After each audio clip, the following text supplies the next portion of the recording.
Gold tycoon in America in 1850. This video is purely for entertainment and does not infringe on copyrights or laws. The rights to the novel and image belong to the original author. We do not claim ownership. Don't like waiting and want to listen to this fanfic in full now? Subscribe to our Patreon, where you'll find the best fanfics. Chapter 26 Citizens Committee. God has buried inexhaustible gold in California and guided us, God's believers, to discover the gold. This gold is God's gift to us, the devout believers. We are all chosen by God. Now someone wants to monopolize this gold and push us step by step to a dead end. In the name of God, for gold. For a better life.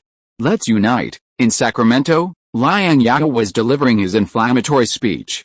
Let's unite, for God. For gold, for a better life. The thunderous echoes from the audience poured into Liang Zhao's ears. The citizens of San Francisco have also suffered from Sam Brannan for a long time. Now there is a person who can wrestle with Brannan and is willing to stand up for justice. They are also willing to stand up and resist. Gold was discovered in California, but the people who benefited from it in San Francisco were Brannan and his shitty security committee. If it were just this, they could still tolerate it.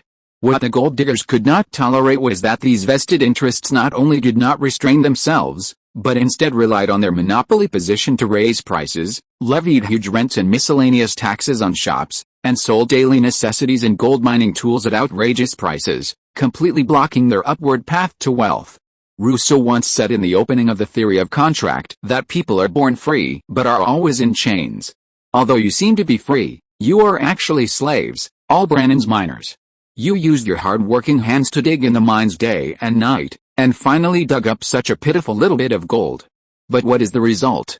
Brannan only needs one word. Today the price of the gold pan will increase by $3.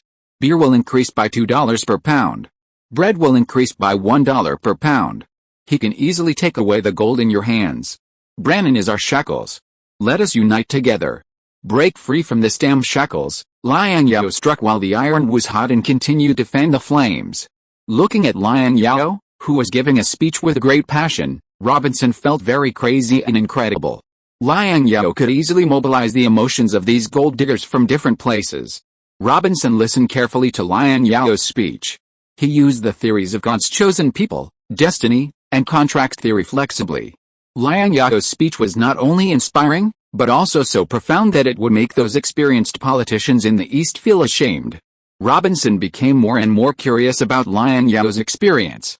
Is this a speech that only a person of 18 or 19 years old can give? As a person who has just become an adult, Liang Zhao is really too mature. He even wondered if Liang Zhao was the one chosen by God.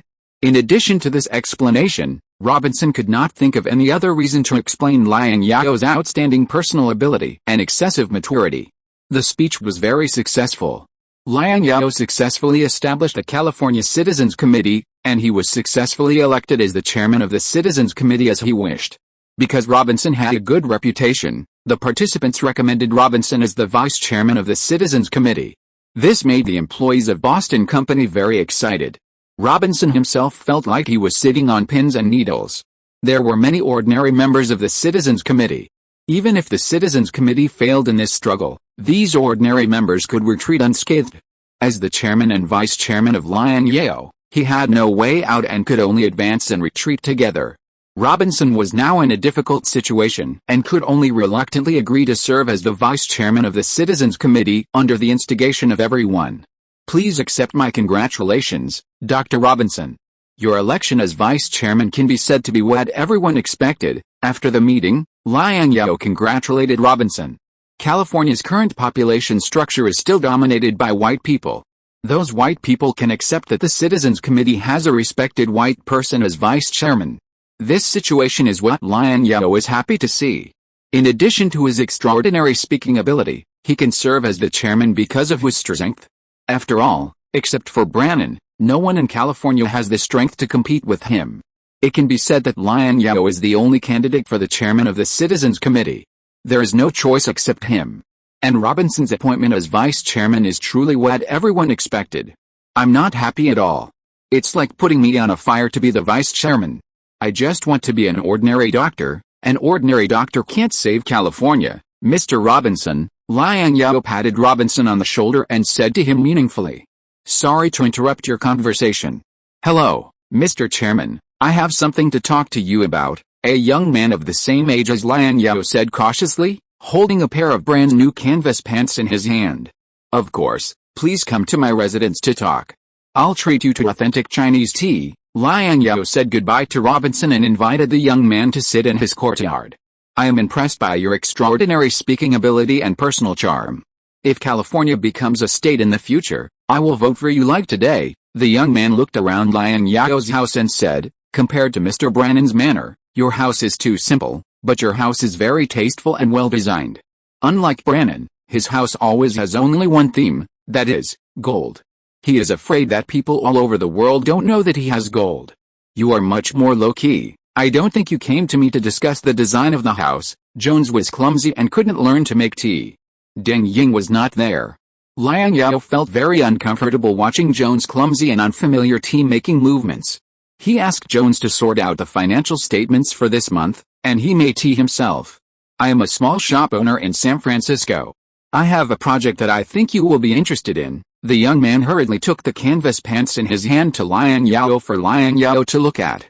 Liang Zhao poured a cup of tea for the young man. The young man took it and drank it with fear. As a result, the tea was too hot and his mouth was burned red. You can't drink hot tea in a hurry. The tea is too hot. You can put it on the tea table first and wait until it cools down before drinking it, Liang Zhao reminded the young man while looking at the canvas pants. The canvas pants were very sturdy. Liang Zhao put them down, then picked up the teacup, blew the hot air on the teacup, and took a sip gently. Tell me your name and your thoughts. My name is Levi Strauss. I just immigrated to New York 3 years ago. Your accent makes me feel very close. You speak English with a very unique New York accent. Are you from New York? I'm not from New York, but the tutor who taught me English is from New York, so my English will inevitably have some New York flavor. Liang Zhao lived in New York for 7 or 8 years in his previous life. It was inevitable that he would have some local accents. The English accent now is different from that of more than 100 years ago. Strauss felt that it was nothing strange that his English had a strange New York accent. In his later life, he often dealt with all kinds of customers. Speaking with a local accent could also bring him closer to local customers and make it easier to negotiate deals. Levi Strauss, the founder of Levi's? Before you immigrated to New York, were you a Jew living in a German-speaking area? Liang Zhao looked at Strauss carefully. The California Gold Rush gave birth to the first batch of wealthy people in the western United States. Many of the companies founded by these wealthy people have been passed down for 100 years or even longer. Levi's is one of them. However, with the ship magnate Vanderbilt in front and the rising stars such as the oil magnate Rockefeller and the steel magnate Carnegie behind, these Western wealthy people seemed dim and not so well known under the shining stars of these three tycoons. How did you know? Strauss was very surprised. Your English has a strong German accent. For a shrewd businessman like you, I think you are either Jewish or have some Jewish blood. Strauss, like Sartre, speaks very German-sounding English, which is easy to hear. Your knowledge is broader than Mr. Brannon. It seems that joining the Citizens Committee will be the wisest choice I have made in my life. Strauss sighed, and then he introduced his products. Based on my observations in the mining area these days, I found that the miners' clothes and pants were in tatters due to long-term wear and tear, and it is very expensive to make a new set of clothes and pants in California. So I thought it would be great if these miners could have a set of wear-resistant clothes, so I asked a tailor to make a few samples with some unsaleable canvas, and the one in your hand is the best one. After saying that, Levis looked at Liang Zhao with uneasiness and expectation. Strauss, who had just started his business, was short of funds and urgently needed an investment to change his current predicament. Otherwise, he would not have come to Sacramento to listen to Liang Zhao's speech after seeing the news about Liang Zhao in the newspaper. Strauss hoped that the young investor would be interested in his project. In order to come to California to start a business, he had gambled everything and he could not afford to lose. Canvas is wear-resistant and is indeed suitable for work clothes. I can consider investing in it. However, although canvas work clothes are wear-resistant, they may not be comfortable to wear. This is also a problem that needs to be considered in the future. If you want your products to sell well, your products must be improved and updated later to meet the needs of users, so that they will not be abandoned by the market. You are still far-sighted. To be honest, Before I came to you with trepidation, I also looked for Mr. Brannan. Unfortunately, he was only interested in gold mining tools and brothels, casinos, and taverns, which are highly profitable industries, and he did not intend to reduce my rent. Seeing that Liang Zhao affirmed his idea, Strauss was extremely happy. Liang Zhao sighed lightly. A place with only brothels, casinos and taverns will not have a future. Gold is just an opportunity given by God to California, not the future of California. Only industry is the future of California. Strauss agreed with Liang Zhao's point of view. He was very excited, as if he had found a bosom friend with a common language. You are renting Brannan's shop now? Yes, sir, but the rent charged by Brannan is too expensive. Although my grocery store business is not bad, I have almost no money left to open new sales channels because I have to buy goods from Mr. Brannan, plus the high rent. I tried to find a merchant ship that docked and buy goods directly from the ship owner. This would be much cheaper, but I also paid a price for it. After Brannan knew about this, the people of the security committee severely punished me and warned me that if they found out again, they would confiscate my shop. Brannan controls everything in San Francisco, which makes us feel very desperate. But fortunately, God sent you to California to save us, Strauss said with relief. How are other merchants in San Francisco doing? Liang Zhao asked. I am already a relatively good store owner. I think you can guess what the other store owners are like. Strauss shrugged helplessly and spread his hands. Strauss had such a prosperous business but still had a hard time making ends meet, so it was obvious what the situation was like for those shop owners with average business. There were no banks in California, and some shop owners had to borrow money from Brannan to make ends meet, Strauss added. Brannan went too far. I deeply sympathize with your situation. If you are willing, you can work here and continue your project. Your project has great potential. I am very optimistic about it and am willing to lend you a hand. I have also purchased some land in San Francisco, where I will build a new commercial street. The rent there will be very reasonable, and some necessary public services will be provided. When you return to San Francisco, tell those poor shop owners the news that San Francisco will usher in a new era like Sacramento. Let us work together to build a beautiful new California. Build our prosperous new home. Historically, Strauss did not come to California so early, so the plot needs to be advanced. But rest assured, fellow readers, this book will take an attitude of not making false claims about major events or minor events, and will not make random statements out of thin air. I was so tired of editing this chapter. This is yesterday's chapter, not counting today's. There are 2 more chapters today. Special thanks to the book friend 20210827104331452 for the reward, and Minx and Jianjin for the monthly ticket support. Thanks to all the friends who followed and voted. Chapter 27, Counterattack. With the establishment of the Citizens Committee, Liang Zhao sounded the clarion call to fight back against Brannan and officially launched a counterattack. His catering, grocery stores, tool repair, laundry and other industries moved into San Francisco almost at the same time. At the same time, Liang Zhao also published a message of a grand opening promotion in the California Daily. All Liang Zhao's shops and stalls in San Francisco will be sold at a 50% discount. The promotion will last for a week. This is undoubtedly great news for the vast number of gold diggers in California. Almost all gold mining companies and groups sent people to the new store in San Francisco to purchase supplies early. For a time, the 4 stores and more than a dozen stalls opened by Liang Zhao in San Francisco were surrounded by gold diggers. K. Mingsheng had to temporarily vacate the guest house as a temporary counter for selling gold mining tools. Previously, Liang Zhao did not sell gold mining tools in San Francisco in order to temporarily avoid Brannan's edge. Therefore, there were no counters and shops selling gold mining tools in San Francisco, so he could only temporarily requisition a guest house. Gold mining tools are Brannan's core business. Liang Zhao's intention to get involved in the sales of gold mining tools is also very obvious. He wants to squeeze Brannan's big cake. In order to grab this piece of cake, Liang Zhao took out all the gold mining tools that he had stored in the past 4 months and even used for himself. Under the impact of Liang Zhao, Brannan's businesses in San Francisco, except for brothels and casinos, can be said to be deserted and no one cares about them. The reason why brothels and casinos were not affected is that Liang Zhao did not have these 2 industries. The gold diggers are not stupid. For the same goods, Liang Zhao's pricing is slightly lower than Brannan's. Now the opening price is directly cut in half, which is very tempting to them. Gold diggers would rather line up in Liang Zhao's shops and stalls for a whole day than buy shops in Brannon's empty shops. Liang Zhao's drastic entry into San Francisco has only been 3 days, and Brannon's shop owners can't sit still. They complain to Brannon and ask Brannon to come forward to save the crisis. Brannon, who was once high-spirited, began to look a little haggard. At the age of 30, he had several white hairs overnight. This was the first time since he became the richest man in California that he felt flustered and helpless. Liang Zhao caught him off guard. "Get out. Get out. You annoying bastards. Useless guys. I need to be alone for a while." Brannon asked hired gunmen to drive those noisy shop owners out of the manor. He was now in a mess and needed to calm down. Brannon covered his face with his hands and rubbed his sore eyes.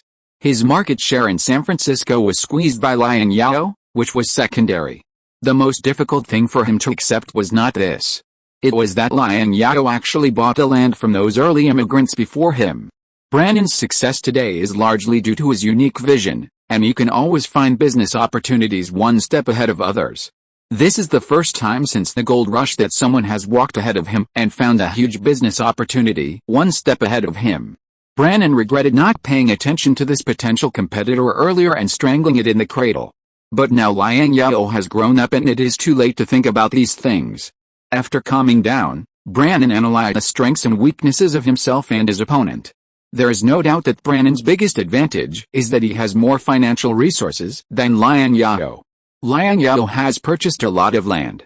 Although Brannon does not know how much Liang Zhao paid for these lands, he is sure that Liang Zhao's current cash flow must be very tight. Maintaining the operation of existing industries, rebuilding Sacramento, and seizing the market in San Francisco, any of these requires huge cash flow. Liang Zhao, don't you want to fight a price war with me to seize my market? Okay, then I will fight with you.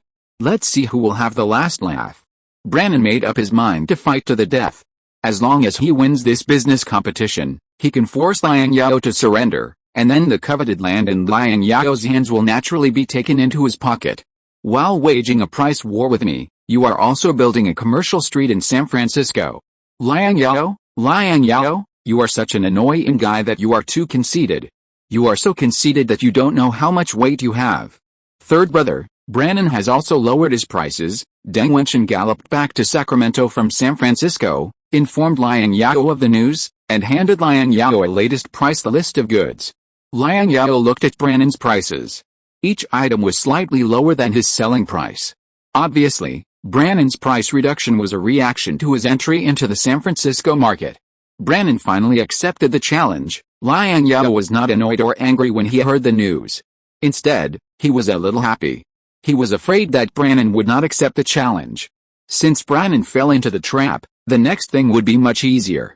It was nothing more than a price war with Brannon and exhausting Brannon's wealth bit by bit. Of course, this was also a move of killing 1,000 enemies and hurting 800 of his own. He also needed to suffer huge economic losses. The horseshoes are almost worn out. Go to my house and get a good horse, take this letter to San Francisco and give it to Uncle K, and ask him to do it according to the instructions. If there are similar things in the future, there is no need to report back to Sacramento. If he lowers the price, we will also lower it.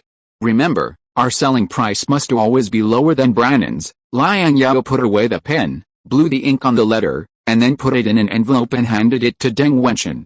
Jones can now understand a little Chinese. After learning that Liang Zhao wanted to start a price war with Brannon, he stepped forward to persuade him. Boss, I have to remind you that we are very short of funds now. Although you have borrowed 5,300 ounces of gold from Sartre and Boston Company, we only have 7,200 ounces of gold in stock now. Our daily expenditure is very staggering. The construction of San Francisco Commercial Street requires 367 ounces of gold in labor costs and 215 ounces of gold in building materials. To maintain the operation of the existing industry, we need to invest 530 ounces of gold every day. In addition, your guards' salaries need to be paid 45 ounces of gold every day.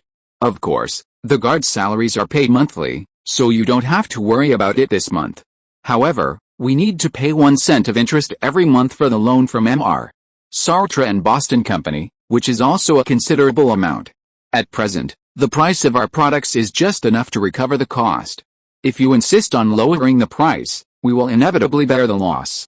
In a week, we will face the risk of a broken capital chain, and you may go bankrupt at that time. Maybe the situation is not so bad. You still have land, which is a considerable fortune. Okay, give me the report, Liang Zhao interrupted Suan impatiently, who was showing off his knowledge. He held his pipe and checked the data on the report. In order to fight a business war with Brannan, all of his businesses except the laundry will be in a loss-making state and will not make any profit. The laundry can contribute 45 ounces of gold revenue every day. Now the mine produces about 200 ounces of gold every day. This relatively stable income is only enough to cover the cost of building materials. Jones is right. If this continues, his capital chain will be broken in a week. As for the land mentioned by Jones, he will definitely not sell it. He will keep these lands even if he goes bankrupt. Even if it comes to the last resort, he will not touch these lands. Brannan's financial resources are far stronger than yours. It is not difficult for Brannan to survive a week.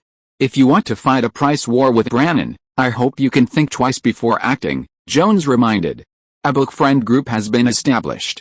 397,266,558. Everyone is welcome to join the discussion. If you're listening to this novel on a channel other than Fanfic World, it means they downloaded and uploaded it without effort. We cordially invite you to visit our channel, Mundo Fanfic Novelis.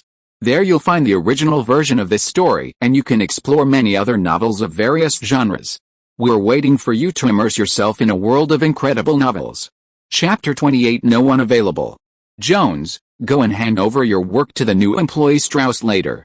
You don't have to be an assistant anymore. Liang Zhao put down the report in his hand and said to Jones.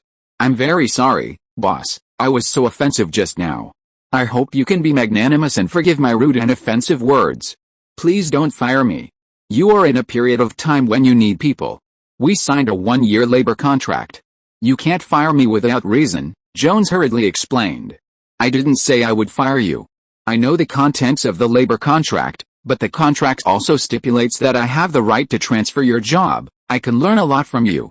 Just a financial report on your desk. I can make such a report, which is enough for me to find a good job in a big company in the East. Jones seemed very frustrated. He begged Liang Zhao to let him continue to be an assistant. As long as I can stay by your side and work for you, I don't need a salary, just food and accommodation. You are going to do a big job now, and it's time to hire people.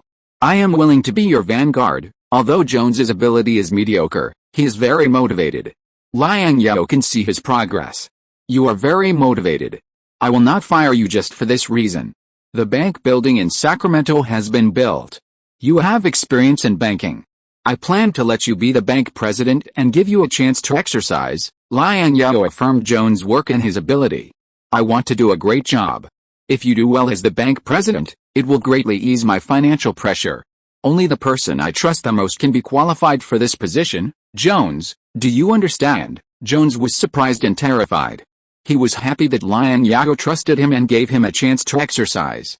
When he was a teller at the Northern Bank in Lexington in his early years, the position of bank president was an unattainable existence for him. It was because he could not see a way out in the bank that he became a New York drifter and squeezed into the New York Securities and Exchange Commission. What Jones was worried about was that he had never been a small manager of a bank before, and the work of the bank was very complicated. He was worried that he would not be able to do this job and live up to Liang Zhao's trust and expectations of him. Thank you very much, my boss. Jones was flattered and expressed his worries. It's just that the position of bank president is a big responsibility. It takes a very capable person to take on this responsibility. I know myself, and my ability is very limited. It is precisely because of limited ability that we need to exercise. Liang Zhao picked up the teacup. The bank is just starting out, and we don't have enough staff. We don't need too much business. For the time being, we only accept gold custody and storage and exchange business. I think you are still capable of this job. Liang Zhao wants to absorb gold from various small gold mining companies and groups through the bank to ease the financial pressure. Such a bank has no room for survival in the eastern United States, but it is different here. This is California, and financial services are still blank. No bank has yet settled in California, and Liang Zhao does not have to worry about peer competition for the time being. I will never let you down, Jones made a statement, and at the same time he reminded Liang Zhao, opening a bank requires reporting to at least the state government and obtaining a license. I know this, but there is no state government in California now. I can't go to Independence, more than 1,000 miles away, to report to them. I will find a way to complete the relevant bank procedures later. You don't have to worry about this problem, Liang Zhao put down the teacup in his hand and said. After Jones left, Liang Zhao fell into deep thought. He felt that there was no one available.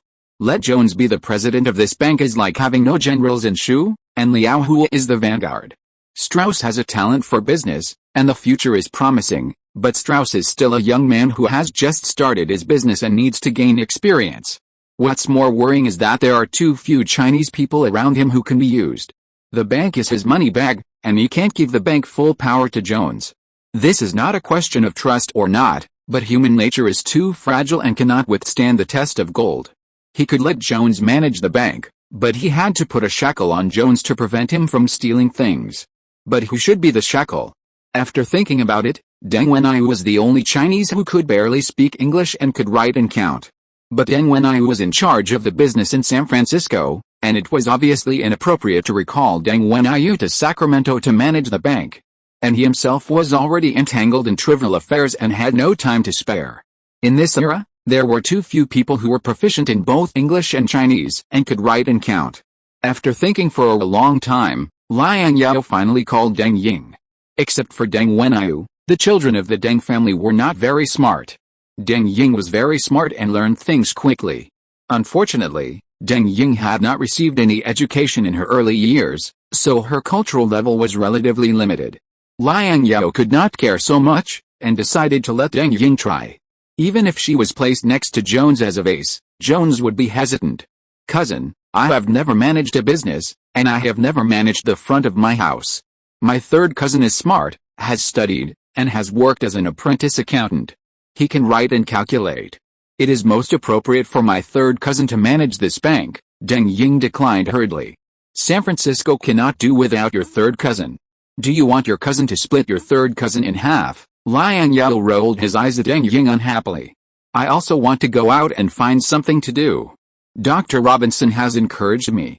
But after you, cousin, ask me to study, I rarely do housework when I go home. My mother is okay. She didn't say anything to me. It's my father who always scolds me, saying that I am lazy and that women are virtuous without talent and so on. You are afraid of your second uncle when your cousin is backing you up? It's a waste of you if you don't study. Your second uncle is in San Francisco now, and he can control you. I will also explain it to my second aunt when I get back. Really? Deng Ying's eyes lit up. When has your cousin ever cheated you? But I have to remind you that you are here to work, not to play. The bank is your cousin's purse, you have to keep a close eye on your cousin's purse, okay? Deng Ying nodded rapidly. I understand. Whether you can understand the accounts or not, you have to review them every day. Remember to copy them for your cousin. Be careful about the gold entering and leaving the warehouse. And don't let anyone tamper with it.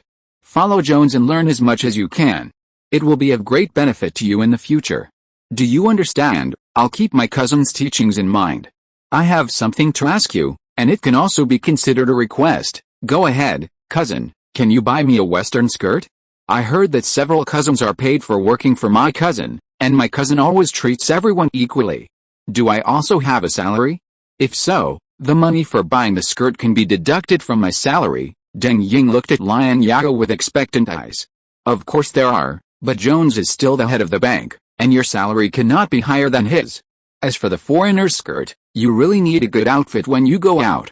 I will find a skilled foreign tailor to make you a few sets of suitable clothes. After Deng Ying left, Liang Zhao took out a piece of letter paper from the desk, took out a pen, and wrote after preparing a draft. He thought of Yuan Wing.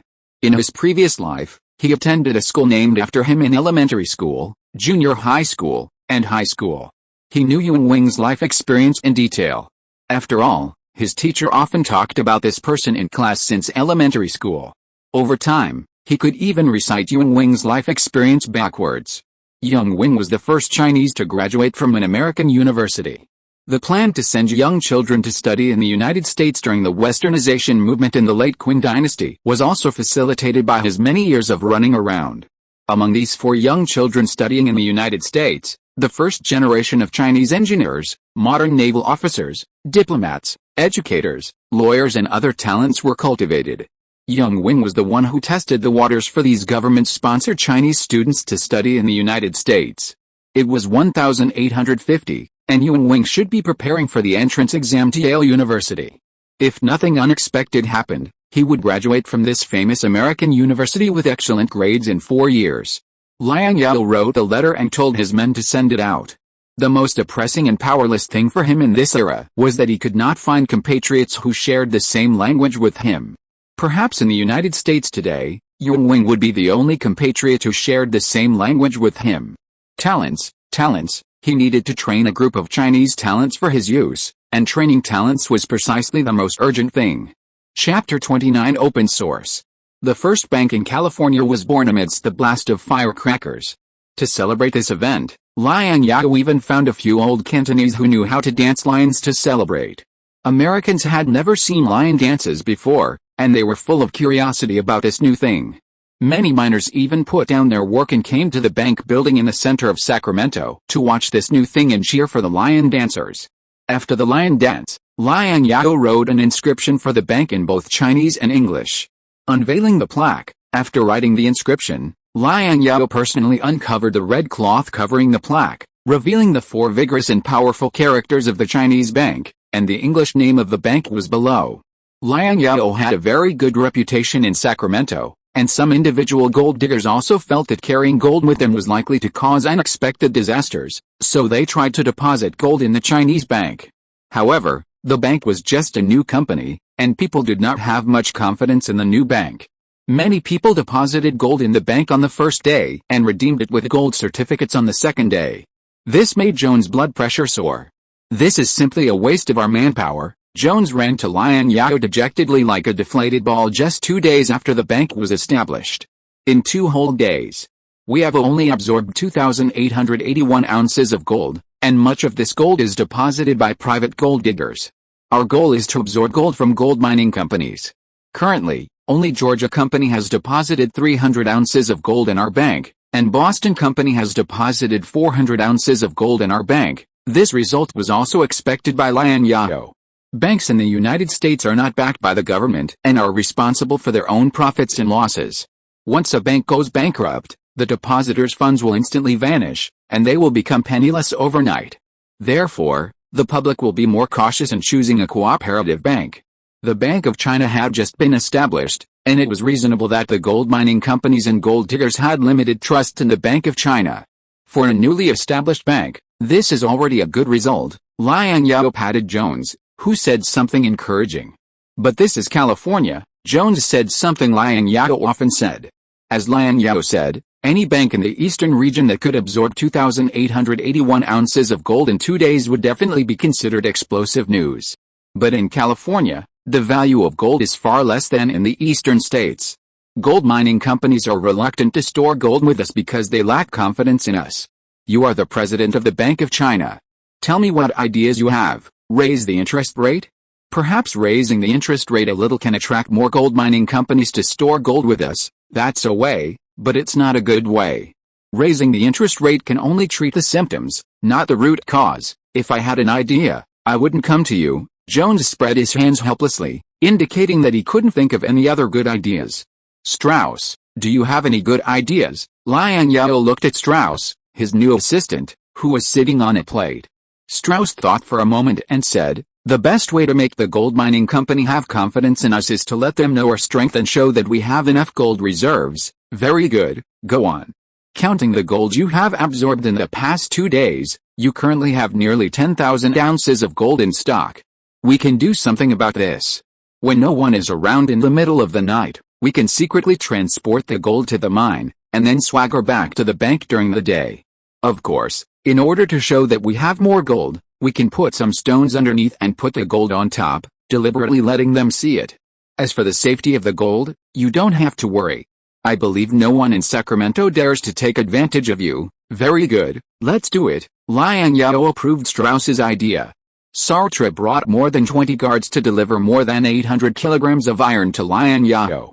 In order to fight a price war with Brannan, Liang Zhao transported all the gold mining tools and stock to San Francisco for sale. Sven's fleet that went to Mexico to purchase supplies did not return so quickly, so he bought some iron from Sartre to make tools for emergency use. Is that all the iron? I remember you have a lot of ironware. The iron Sartre brought was less than he expected, which disappointed Liang Zhao a little. Yes, I have it. Sartre rolled his eyes at Liang Zhao. If the two cannons that saved your life are melted, they can melt 700 to 800 kilograms of iron. How about I go back and melt them and send them to you? This is a mascot, it's better to worship it. Liang Zhao smiled, looking like he deserved a beating. I have brought you all the people you want, but in addition to their salaries, you have to pay me an extra fee as a reward. I won't help you for nothing, of course. The high quality near the American River Valley has been mined almost all, and you said there are still a lot of high quality mineral soils. Where are these mineral soils buried? Sartre looked at the densely packed tents in the American River Valley. That was the temporary camp of the gold diggers. With so many people panning for gold in the American River Valley, where's there any high-quality mineral soil nearby? It's right under the river. The mineral soil under the river is intact and high-quality mineral soil. The gold content of these mineral soils must be very high. Liang Zhao pointed to the American River, which was flowing endlessly. Liang Zhao originally pinned his hopes on mercury to increase gold production, but he has not found mercury yet. Since it is impossible to improve gold mining technology, the only way is to start with a mineral soil at the source. High-quality mineral soil and low-quality mineral soil are very different in terms of gold content and extraction difficulty. Do you want to change the course of the American River? Sartre turned his eyes to the fast-flowing American River and exclaimed, "My God, your idea is too crazy. This is a huge project that requires a lot of manpower." Not crazy at all. I have asked engineers to calculate that the width of this section of the American River is 18 meters, the depth is 9 meters, and the runoff is about 130 cubic meters. Although the water flow is relatively fast, it is not a big river. Sartre has not seen many big rivers. In his eyes, the American River in front of him is already a big river. However, in the eyes of the well-informed Liang Zhao, the American River is just a small river. Many tributaries of large rivers are wider, deeper, and have faster currents than the American River.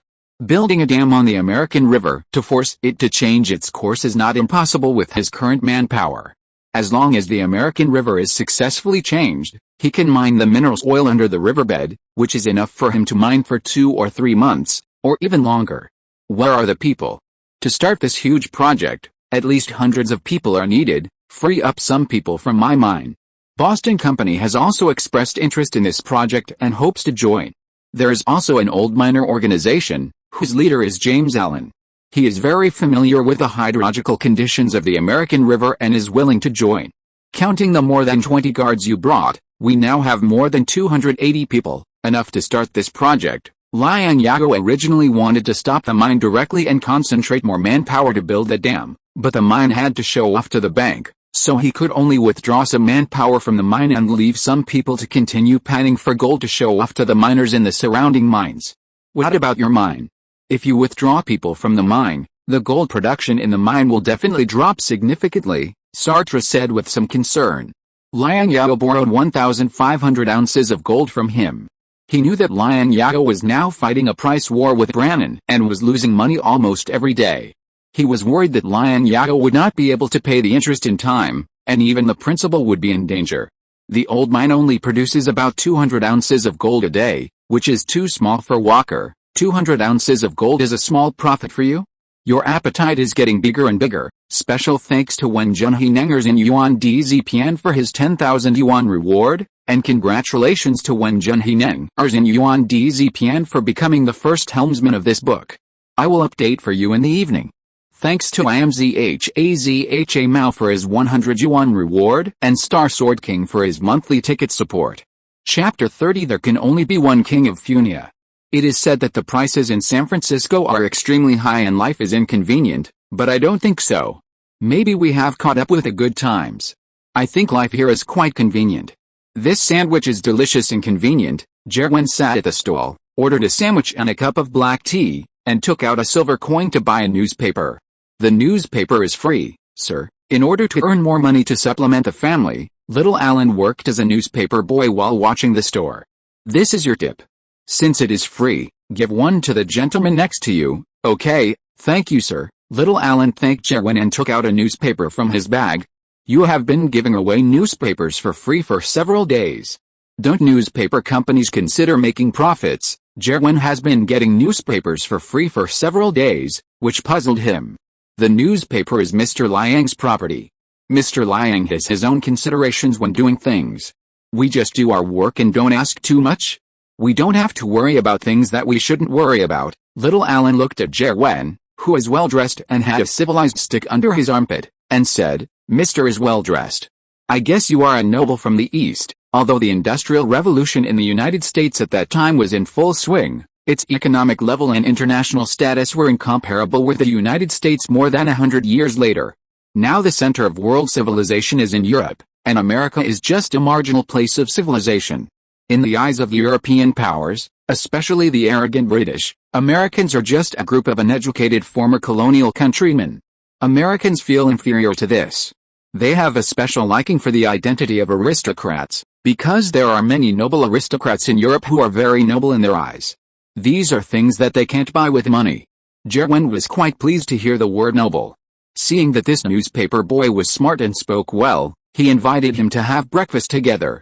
So, you are also working for Mr. Liang? Little Alan took a bite of the burger and said while chewing, Yes, sir, I have seen Mr. Liang with my own eyes. Mr. Liang is a kind young gentleman. I heard that he also has a nobleman, but his family has declined, so he came to California to pan for gold. Then who do you think will win this contest in California now? Of course it's Mr. Liang, Little Alan said without hesitation. He and Brannon had a grudge for killing their fathers, so he naturally stood on Liang Zhao's side. Brannon is a villain. He abused lynching and killed my father. He will not have a good end. Thinking of his father John Jenkins being hanged by Brannon for no reason, Little Alan's eyes were a little red. I'm sorry, I shouldn't mention these sad things and make you cry. Jerwin gently took out a handkerchief to wipe away Little Alan's tears. Thank you, sir. Little Alan took the burger that he had only taken a few bites of, broke the burger into several pieces and gave them to several newsboys with long braids on the back of their heads, and left the stall with them. Maybe I should reconsider my partner.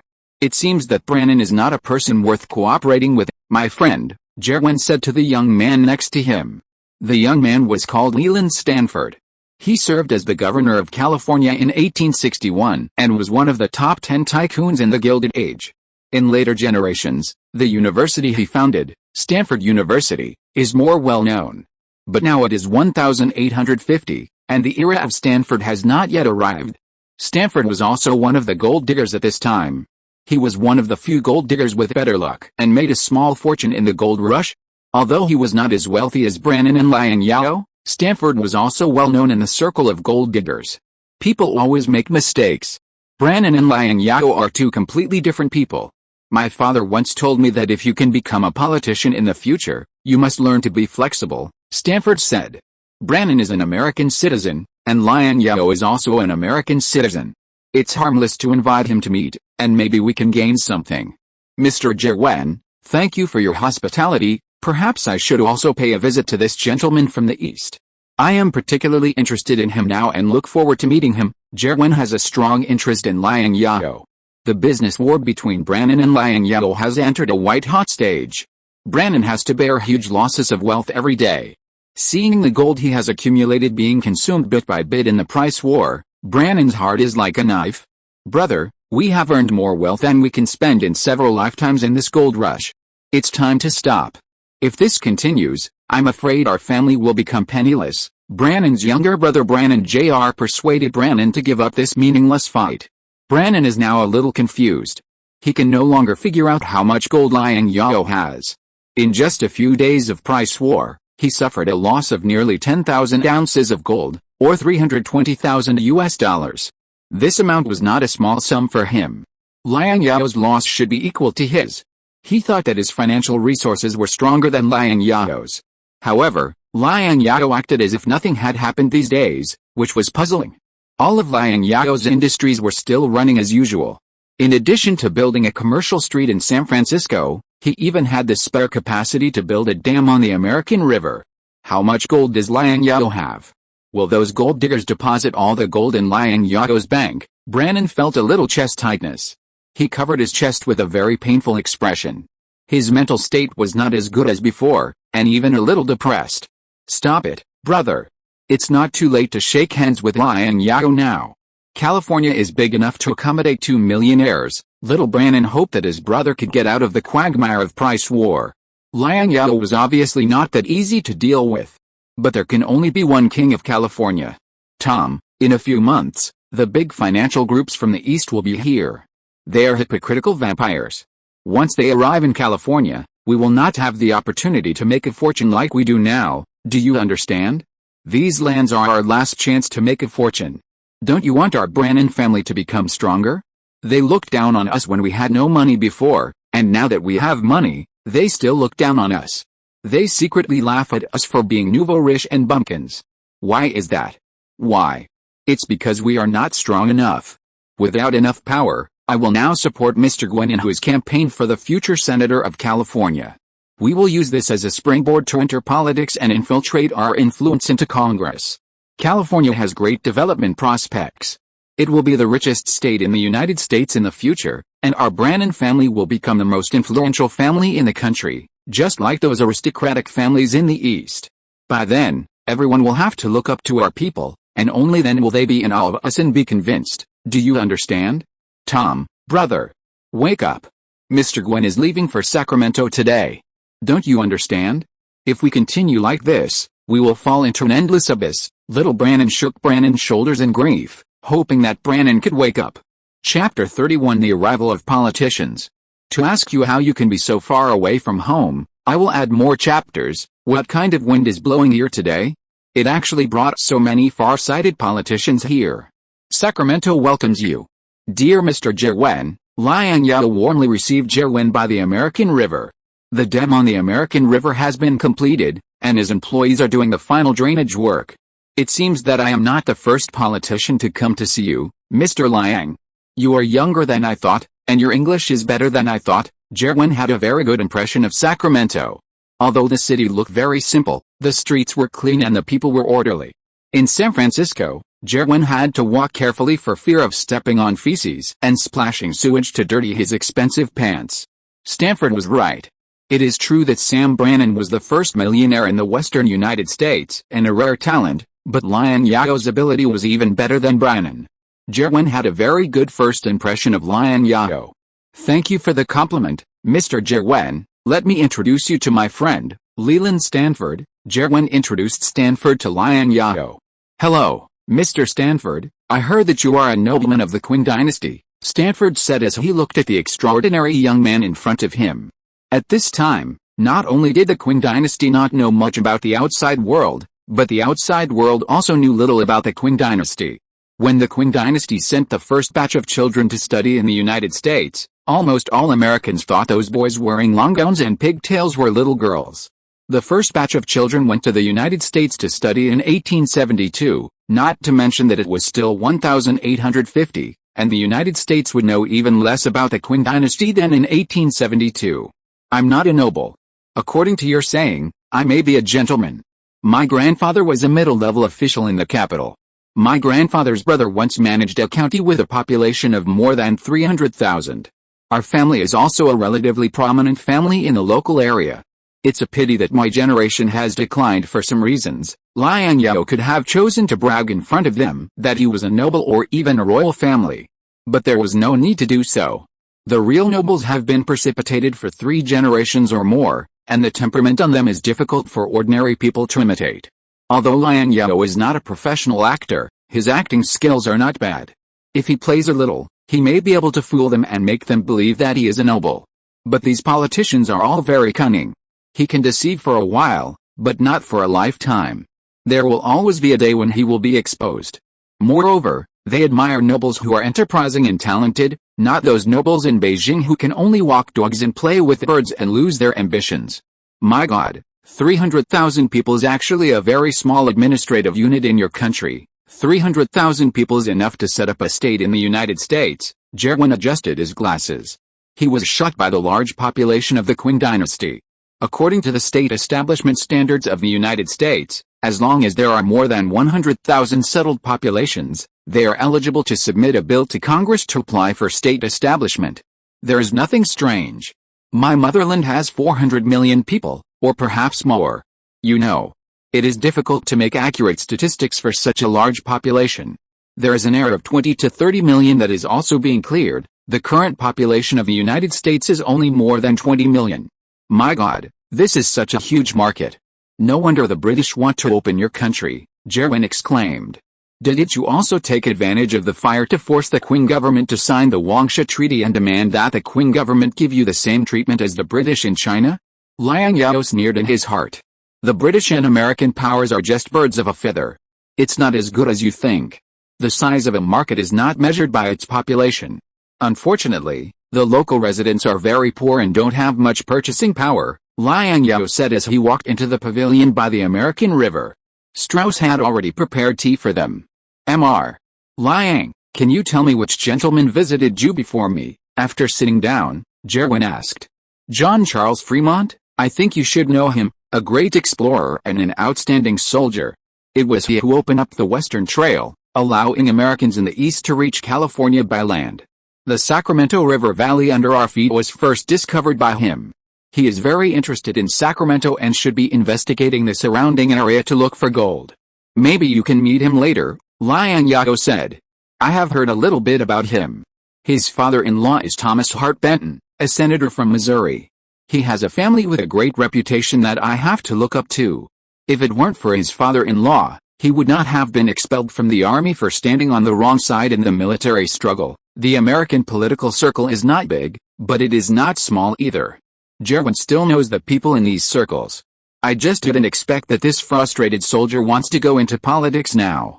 As far as I know, he should be more interested in adventure, Liang Zhao smiled and said, isn't getting involved in politics a more exciting adventure? I didn't expect you to have such insights at such a young age. You have a maturity that is not commensurate with your age. I am deeply surprised, Jerwin sighed with great regret and said, it seems that my vision is not as good as this political novice.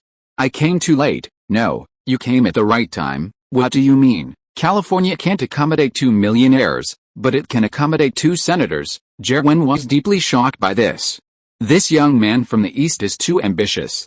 You mean, you want to sponsor both of us to run for the Senate at the same time? That's right.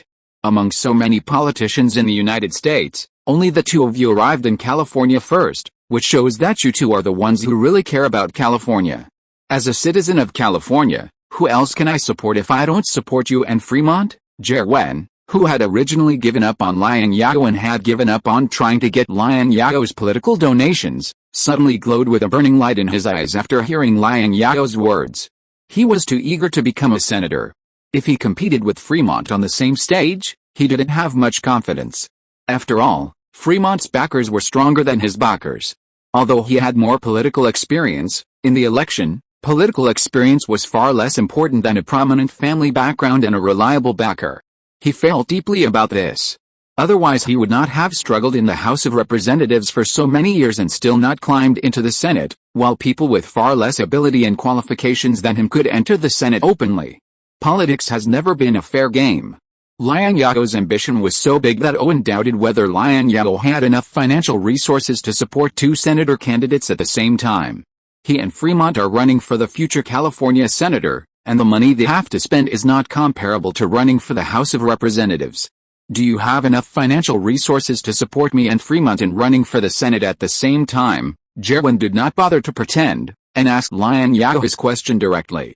Supporting 2 senator campaigns at the same time would cost an astronomical amount. Not yet, Liang Zhao said frankly. He really does not have so much spare money to support 2 candidates for the Senate at the same time.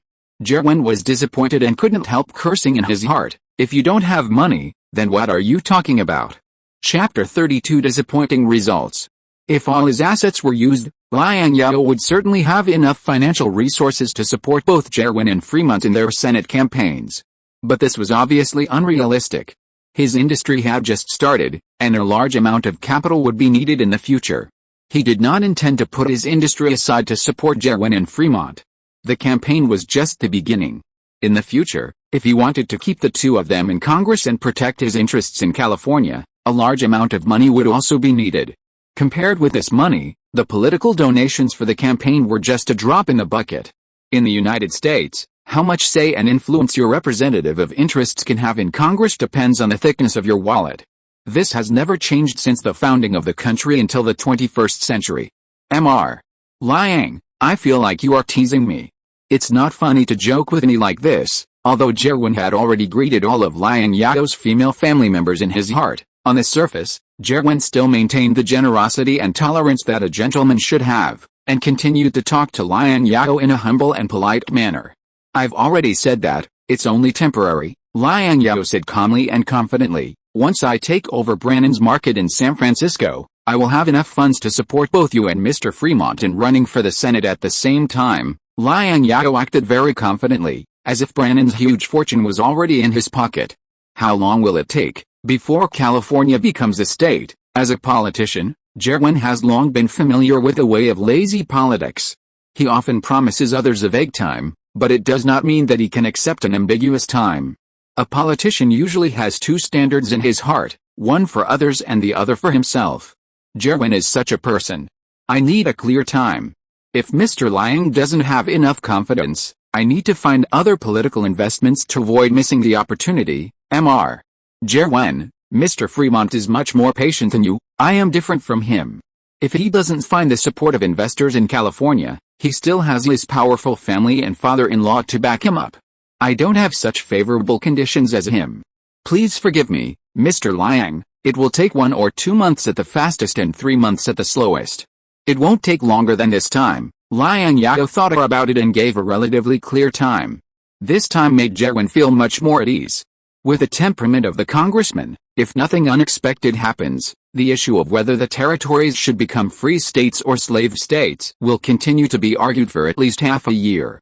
California will become a state by the end of this year at the earliest. This is Jerwin's preliminary judgment on the time for the territories to become a state. As for when it will be the slowest, it is hard to say. Are you really confident that you can turn Brannan into a pauper in 3 months? Jerwin was still skeptical about this.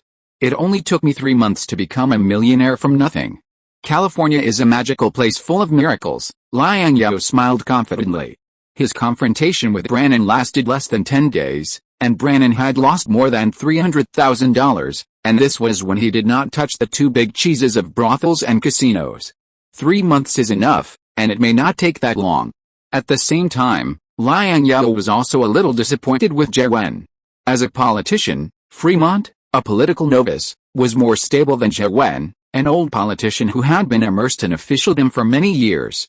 Perhaps this has something to do with their family backgrounds and personal experiences, Liang Zhao thought. Mr.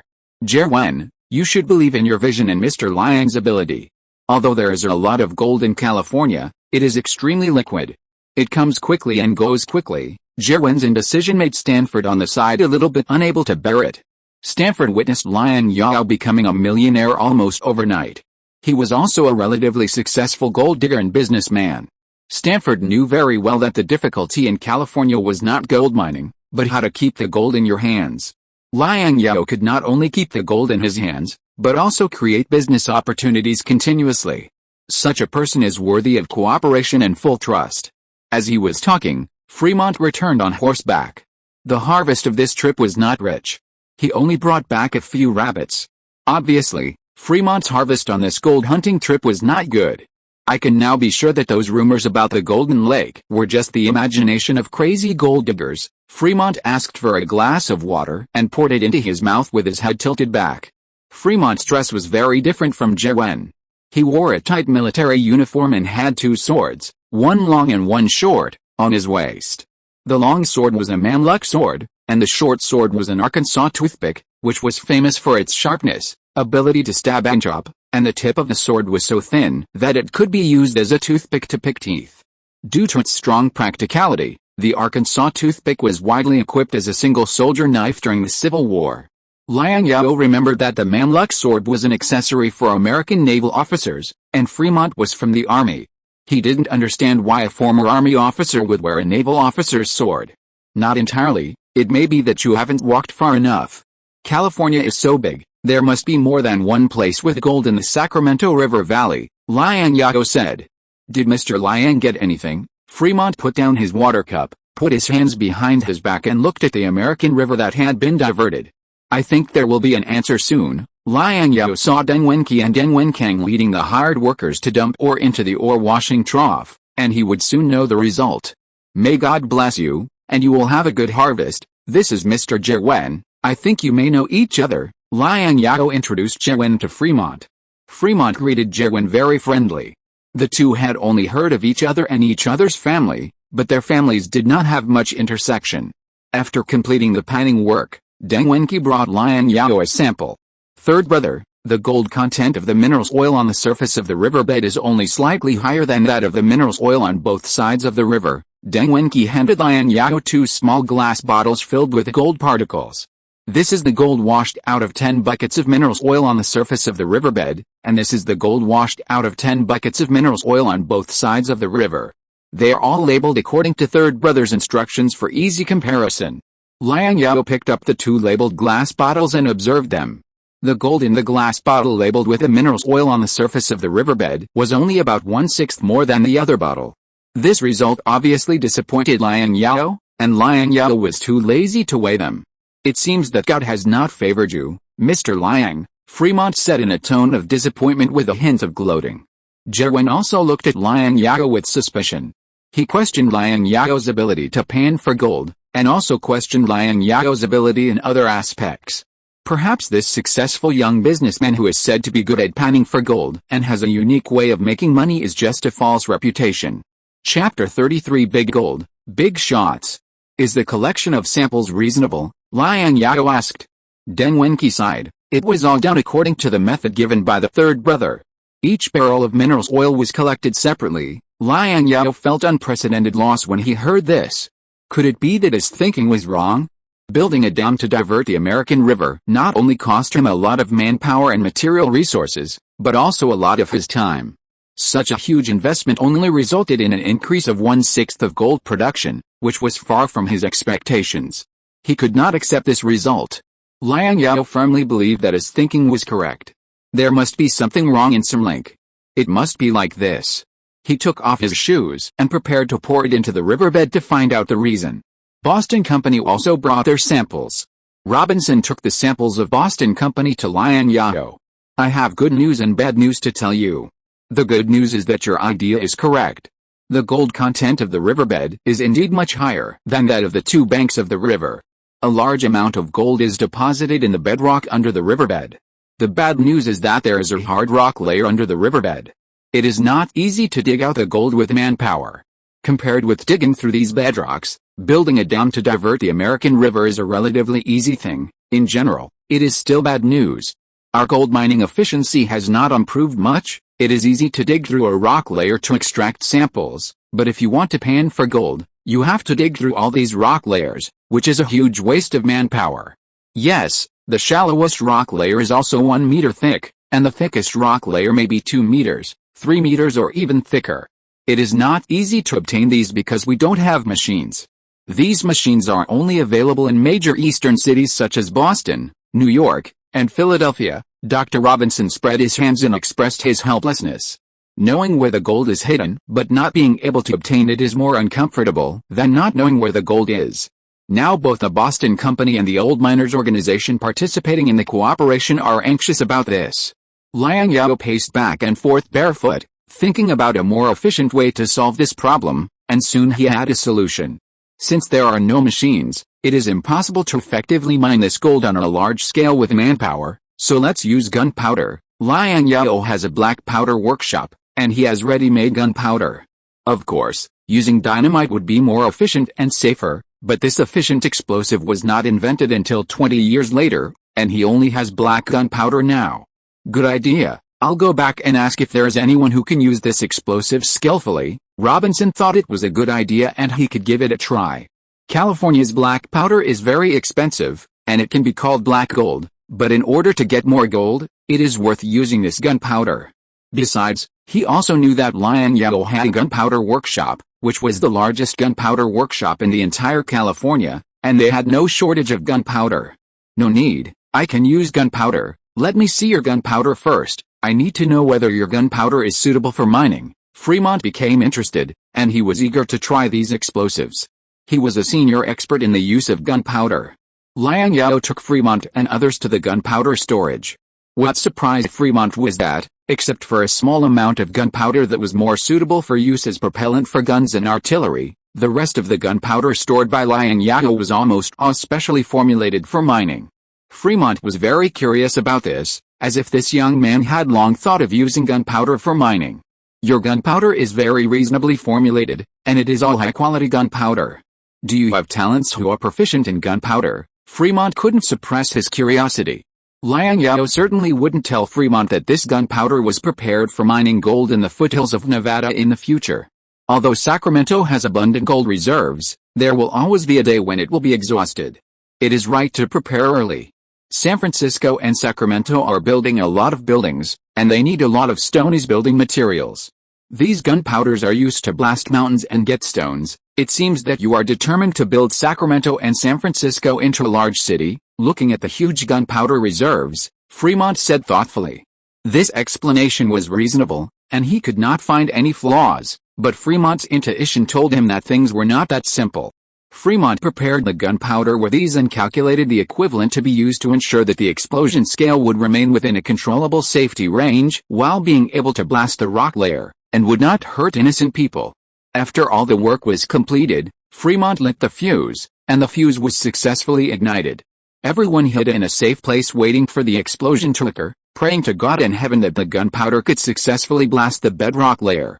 However, an accident happened.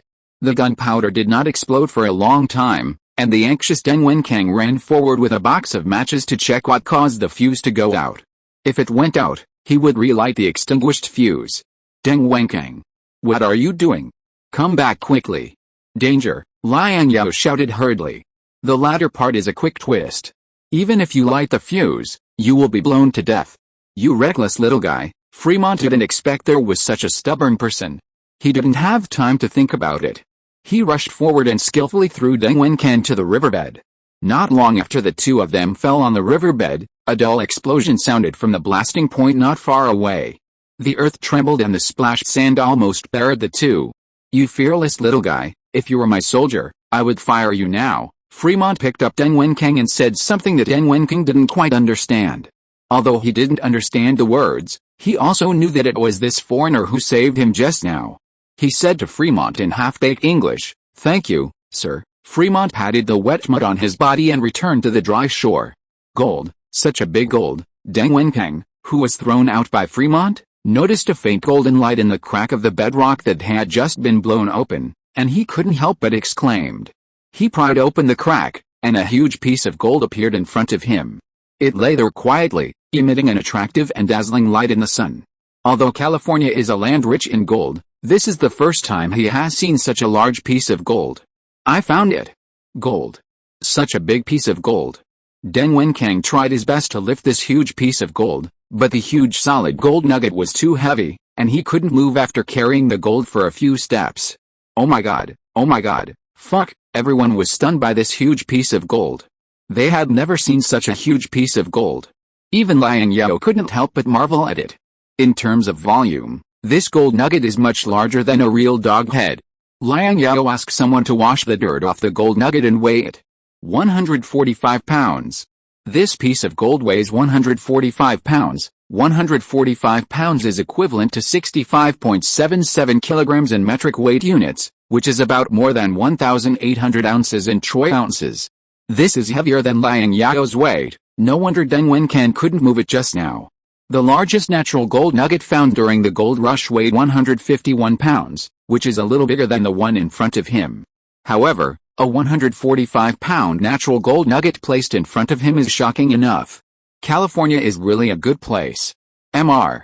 Liang, it seems that you are well versed in gold mining, Fremont exclaimed. He had never seen such a huge piece of gold. The value of this piece of gold alone was as high as $60,000. This was also a considerable fortune for the wealthy families in the East. No wonder countless people were crazy about it and were willing to risk many dangers to rush into this disorderly and barren land of California. His first job was as a second lieutenant in the U.S. Army Engineering Survey Corps.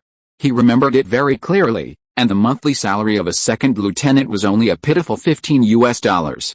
Of course, The US dollar would be more valuable more than a decade ago, perhaps equivalent to $25 today, and no more than $30 at most. I want to be your partner and set up a mining company to make a fortune together. Fremont was tempted by the rich gold reserves in California. It's an honor, but as far as I know, Mr. Fremont's family is very rich, so how can they still be interested in this little gold? Facing Fremont's invitation, Liang Zhao did not refuse. Fremont was talking about setting up a mining company in partnership, not investing in his gold mining industry, which did not touch his core interests. It has to be said that Fremont has a high emotional intelligence, and it is no wonder that this inexperienced political novice was able to become the first candidate of the Republican Party, a new political party in the United States, 6 years later, in 1856. Even the Democratic Party tried to win over Fremont, hoping that Fremont could become the Democratic presidential candidate. At that time, the Democratic Party and the Whig Party were the two major ruling parties in the United States. The golden age of the Whig Party had passed, and it was internally divided and was already in a dying state. If Fremont joined the Democratic Party, he would have a greater chance of winning the election. After all, the Democratic Party's influence was far greater than that of the Republican Party. However, the Democratic Party supported slavery at that time, which was contrary to Fremont's political ideals. Fremont eventually chose to join the Republican Party, which was still a small party. Unfortunately, in the presidential election 6 years later, Fremont failed to achieve his wish and lost to his Democratic opponent Buchanan by a huge disadvantage of 9 states. The first Republican Party to take office was in 1860, and the first president of the party was the famous Abraham Lincoln. Family is family, I am me. I don't want to live under the protection of the family forever, otherwise I wouldn't come to you, Fremont said firmly. I want to let them know that I can achieve something without the support of the family. By then, it's not me who is proud of being a member of the Fremont family or the Benton family, but my family is proud of me. You are so ambitious. I believe this day will come, and you will become an influential big man. Liang Zhao didn't know if this was right or wrong, and Fremont did do it later. Count me in. Jerwin changed his mind and said he was willing to join the partnership. Big man. Who doesn't want to be a big man who shakes the mountains and rivers? It's an honor, Mr. Jerwin. No, it should be Senator Jerwin. Liang Zhao welcomed Jerwin's joining. He is looking for someone who can give him political protection. Without political protection, it means that no one will speak for you in Congress. Without the right to speak and influence in Congress, even if you are rich enough to rival a country, in the eyes of those powerful consortiums, you are just a fat lamb.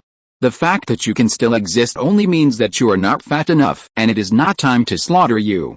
Once you become a fat enough lamb, they will use the so-called legal method without hesitation to show their long-hidden butcher knife, slaughter you mercilessly, and eat you up.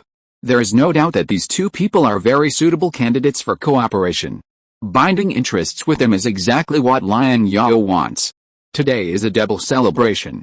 Mr. Liang found the largest natural gold nugget in the history of the United States and perhaps the world, and the three of us happen to be gathered in Sacramento on this wonderful day. I think this is God's will. Jerwin smiled happily. I suggest that we celebrate on this great day. Fremont was in a very happy mood. He didn't find gold in the mountains, but here he not only found gold, but also found something more valuable than gold. Today's data has dropped seriously. Book friends, please give more strength and rush into the top 10 of the new book signing list in the category. Now the ranking is 15, and it is still falling. Chapter 34 Duel. The United Mining Company was established with Liang Zhao, Fremont and Jerwin toasting each other. The three talked about their personal and California's future at the table. Politics, damn politics. I stood on the side of the upright General Stockton in the struggle between Stockton and Kearny, but what did I get?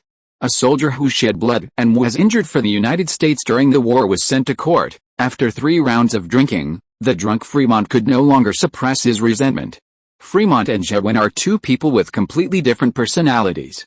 Although Fremont has been expelled from the army, he still maintains the straightforwardness of a pure soldier, with a generous and upright personality. Jerwin is cunning and cautious even at the table. He never talks about any sensitive political events at the table, and even when drinking, he only pretends to drink a small sip to get by. This can keep him more sober and prevent accidents such as talking out of turn after drinking. I didn't die fighting the Mexicans, but I died in my own court, Mr. Fremont, you are not dead, you are still alive and well, and you have been reborn." Liang Zhao remained sober and comforted the drunk Fremont. "My heart is dead, which is more tormenting than the death of the body," Fremont howled heartbreakingly. He was expelled from the army and could never serve the country again in this life. This was an irreparable regret. Liang Zhao didn't know what kind of grievances and entanglements existed between the two Army and Navy brigadiers Stockton and Kearney. He also didn't know why Fremont, an Army officer, would stand on the side of the Navy in the political struggle between the Army and Navy. But California was able to successfully secede from Mexico and join the United States of America, and Fremont played an indispensable role.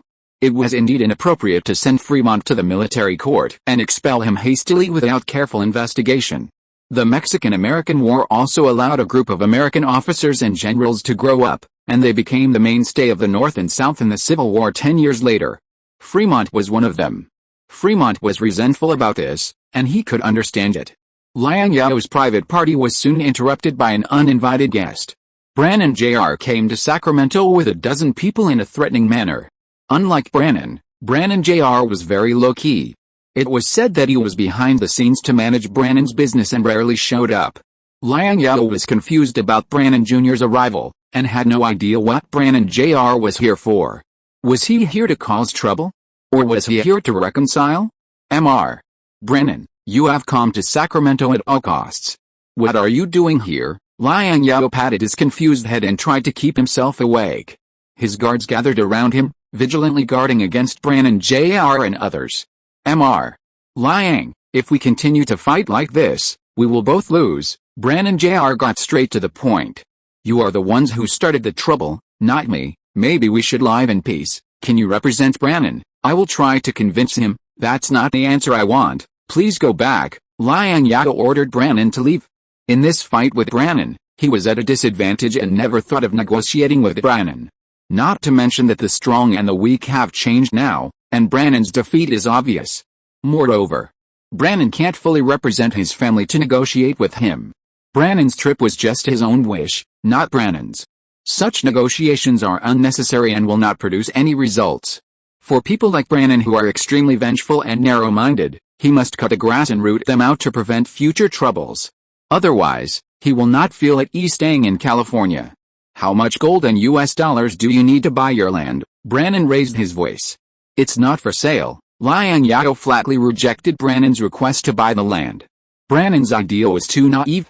The fact that Brannon Jr. could have such a naive and unrealistic idea just shows that the situation on Brannon's side is not optimistic. He has the upper hands in this business war. Liang Zhao now not only has the Bank of China to attract money for him, but also can mine gold in the riverbed of the American River. He can handle this price war with ease without worrying about the risk of a broken capital chain. Brannon's two main sources of income now come mainly from casinos and brothels. Brannon's good days are coming to an end. Liang Zhao, do you dare to duel with me like a man? The winner will be determined by a duel. If you are a man, you will accept this duel. If you admit that you are a coward, you can refuse this duel between men. Brannon Jr. invited Liang Zhao to a duel. Liang Zhao just thought it was funny. I can obviously defeat your Brannon family in a more stable way. Why should I risk a duel with you? Liang Zhao smiled coldly and ordered Brannon Jr. to be driven away to prevent him from causing trouble in his territory. I'll duel with you. Fremont staggered to the front of little Brannon, ready for the duel. One of my old predecessors once warned me that dueling is an abominable custom brought about by the depravity of mankind. But I like this evil custom. The drunk Fremont was very serious about the duel, and his blue eyes lit up. He had a unique understanding of dueling, believing that the true meaning of dueling was not how to kill the opponent in the most efficient and safe way, and killing the enemy was only secondary. The true meaning of dueling was to teach you how to stay calm and defeat the enemy when facing the enemy's guns and cannons, and prove to the world the value and unity of your existence.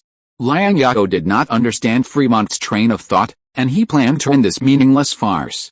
But Fremont had already loaded his pistol and was ready for the duel. More and more people were watching, ready to see the style of this duel. This farce could not be ended even if he wanted to. The curious people opened the market and the gamblers enthusiastically placed bets on this life and death battle. Duels in the gold mining area are not uncommon. Gold diggers often clash for a piece of gold mining territory of a few feet or even smaller. The simplest and most effective way to resolve conflicts is to duel, betting your life, just to win a glimmer of hope for wealth. But this duel is different. The duelists are two very prestigious people, which is worth watching. Fremont and Brannan, holding loaded pistols in their hands, stood face to face, glaring at each other. The air around them was dead silent, and the crowd around them seemed to be like air in the eyes of the two men, as if they did not exist. At this moment, they only had eyes for the opponent standing opposite them. The drunk Fremont behaved unusually calmly. Not like a drunkard who had just drunk half a barrel of gin. Brannan was the first to break the silence. He roared to give himself courage. But in terms of momentum, Brannan had already lost. He just raised his hand, and before he could pull the trigger, he felt as if his right shoulder was hit hard by a heavy object, and even the gun in his hand slipped out of his hand. Brannan was not dead, but the pain still made him collapse to the ground, roaring helplessly. Fremont, who had just experienced a life-and-death duel, was also half sober. He put away his gun, shrugged and said with regret, "I wanted to hit his heart, but unfortunately I drank too much and didn't hold the gun firmly." Brannan, supported by a group of hired gunmen, walked towards San Francisco in a panic amid booze. After this incident, Liang Zhao and the other two lost the interest to continue the feast. He asked someone to help Fremont, and Zhao went to the guest room to rest. He returned to the office and stared at the date on the calendar. If nothing unexpected happened, the Sven fleet that had recently purchased supplies in Mexico and Central American countries would return to San Francisco. It was time for him to give Brannan, his old rival, the final blow. The absurd era of Brannan's rule over California should also come to an end. Liang Zhao called his cultural henchman, Henry, the editor-in-chief of the California Daily. Publish an article to expose the scam of Brannan's casino. The newspaper is still distributed for free. This time, Henry did not hesitate. Like most people in Sacramento and San Francisco, he was full of confidence in Liang Zhao. Distribute it for free, and I will subsidize you for the loss of the newspaper. Got it? I will definitely write a beautiful article to expose Brannan's ugly criminal behavior. As for the loss of the newspaper, Henry is not very concerned now. Although it is operating at a loss, the California Daily is not without gain. The newspaper has gained a reputation and has become the most influential local news media, without a doubt. Recently, even dignitaries in the East have sent people to the California Daily in San Francisco just to get the latest information in California. Henry never thought that his newspaper would have such a great influence today. The list of signed new books is now 12th. Although it has not met expectations, I am still very grateful for everyone's support. I came back late from the party today. I'm very sorry. The remaining one will be updated tomorrow, and tomorrow there will be at least 3 chapters with a total of more than 10,000 words. Special thanks to book friends 20203242114061191, FNEG, Luren 8th for their monthly ticket support, and Social Otaku Brother for his monthly ticket and reward support, and thank you to all the friends who followed and voted. If you're listening to this novel on a channel other than Fanfic World, it means they downloaded and uploaded it without effort. We cordially invite you to visit our channel, Mundo Fanfic Novelis. There you'll find the original version of this story, and you can explore many other novels of various genres. We're waiting for you to immerse yourself in a world of incredible novels. Chapter 35 Stanford's Ambitions. Ding dong. The new adjustable alarm clock placed in the corner of the wall made a noisy noise. Liang Zhao, who was hungover, reluctantly left the warm bed. He poured a glass of water, walked to the table, and checked the recent schedule. According to the arrangement, he would leave for San Francisco today to check the progress of the Commercial Street construction. Tomorrow is the birthday of Sheriff Flagg's wife, Afrida, so he can bring some gifts to visit Flagg. During the days of the business war with Brannan, Flagg provided him with a lot of help. Without Flagg's help, the violent conflict between him and Brannan in San Francisco would not be just a sporadic exchange of fire, and the construction of San Francisco's Commercial Street would not be so smooth. Although Brannan is arrogant and domineering, known as the King of California, Flagg is still the sheriff of San Francisco on the surface. Strauss is a very hard-working person, to be precise, a hard-working and smart person. His ability is much stronger than Jones. Liang Zhao had just finished washing up when Strauss was already waiting at the door. Although his beard and hair were long, they were neatly trimmed and looked pleasing to the eye, unlike Sven who also had long hair and a beard. Strauss, dressed in a suit and leather shoes, stood upright at the door and said, "Boss, Mr. Stanford wants to see you. He said he wants to talk to you alone about something. Stanford did not attend their banquet yesterday and disappeared halfway. Liang Zhao thought Stanford had returned to San Francisco. Through the conversation with Jerwin at the wine table yesterday, Liang Zhao was sure that Leland Stanford was the founder of Stanford University, the first governor of California in the true sense of the future, the president of the Central Pacific Railroad Company, and one of the 10 great tycoons in the Gilded Age. For ordinary people, as long as they achieved one of the above achievements, they would be outstanding, let alone all of the above achievements. The most outstanding work of the Central Pacific Railroad Company is the western section of the Pacific Railroad, which is the most difficult section to construct and the worst conditions. Because this section of the railway has to pass through the Nevada mountains, which are full of mountains and steep mountains. The Pacific Railway was the first railway across the North American continent, known as an industrial miracle at the time. And buried beneath this miracle were the bodies of Chinese workers who were lured to America to pan for gold. They came to California with a dream of making a fortune in the gold rush, but were eventually lured to Nevada to build a railway. The only reward they could get was that the Pacific Railway Company generously gave them a salary that was only about 3% of that of white workers. For this 3% salary, more than 15,000 Chinese workers of the Central Pacific Railway Company had to work longer hours than white workers, and their work was more arduous and more dangerous. Didn't Stanford return to San Francisco yesterday? Liang Zhao took a sip of water to moisten his throat and sat down. Mr. Stanford was walking around Sacramento yesterday. I heard that Stanford runs 2 shops in San Francisco, one selling miners' supplies and the other selling daily necessities. You also opened a shop in San Francisco. How much do you know about him, Mr. Stanford can be said to be the most successful store owner in San Francisco. He can always buy goods from Mr. Brannon at a lower price, and the rent of the shop is also the lowest. Strauss hesitated to speak. Gold miners' supplies and daily necessities are Brannon's core businesses. He didn't expect Stanford to be able to do these 2 businesses in San Francisco. Jerwin told him that Stanford was a very good young lawyer who helped him fight several troublesome lawsuits. Now it seems that Stanford is not only an excellent lawyer, but also a businessman with special means. It seems that you haven't finished your words. Liang Zhao put down the water glass and glanced at Strauss, who was hesitant to speak. Based on my personal intuition about Mr. Stanford, Stanford is similar to Brannon in some aspects. His daily necessities store is less than 20 yards away from my store. The location and business of this store are both very good.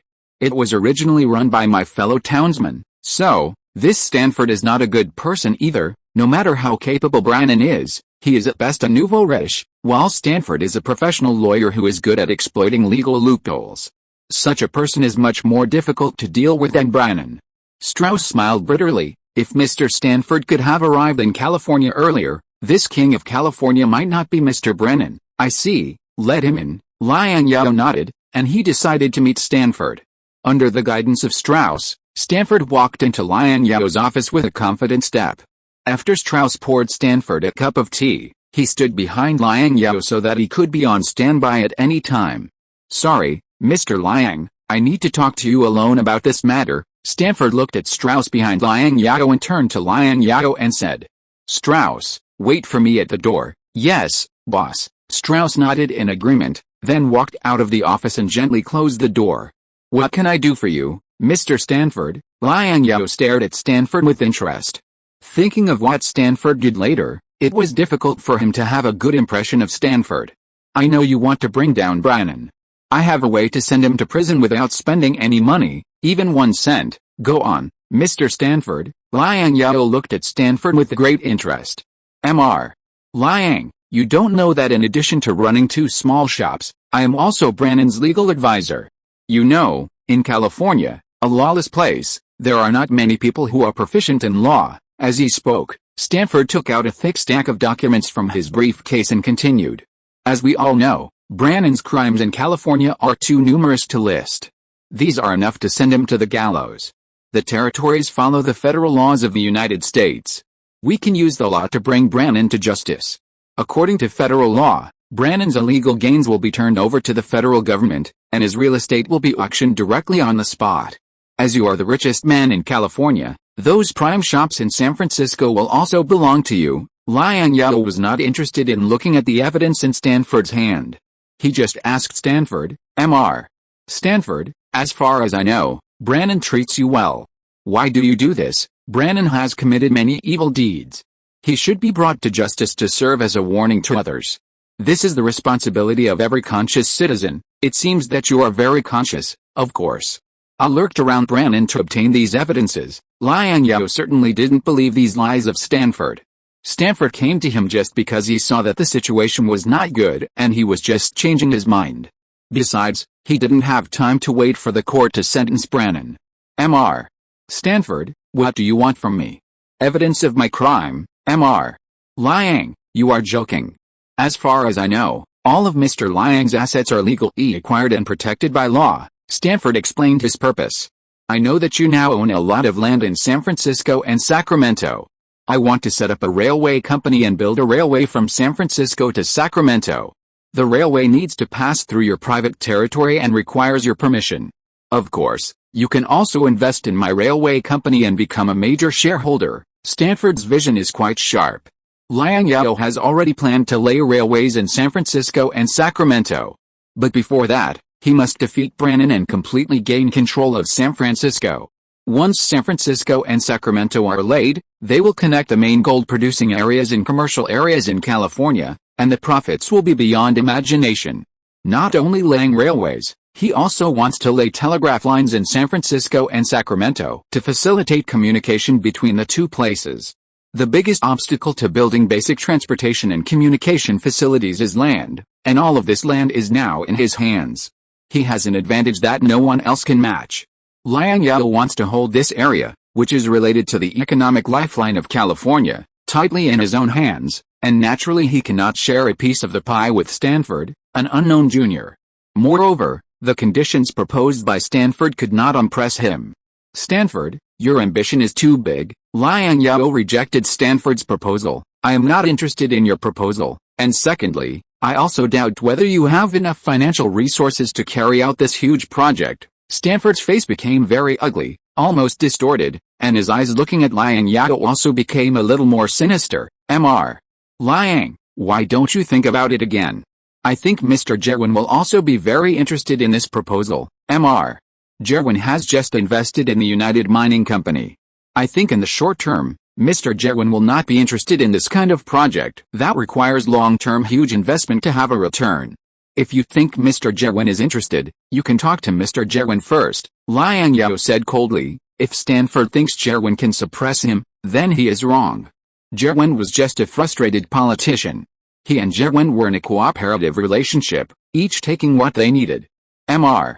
Liang Brannon's casino and brothel need someone to take over, but for now, their scale is still too small and far from meeting the market demand. I understand. I am willing to take over and manage these two industries for you. Stanford suddenly perked up. I know some human traffickers in Central America. I know what to do. The girls there are cheaper than American girls. Go. Liang Zhao sent Stanford away and got up to go to the restaurant on the first floor for breakfast.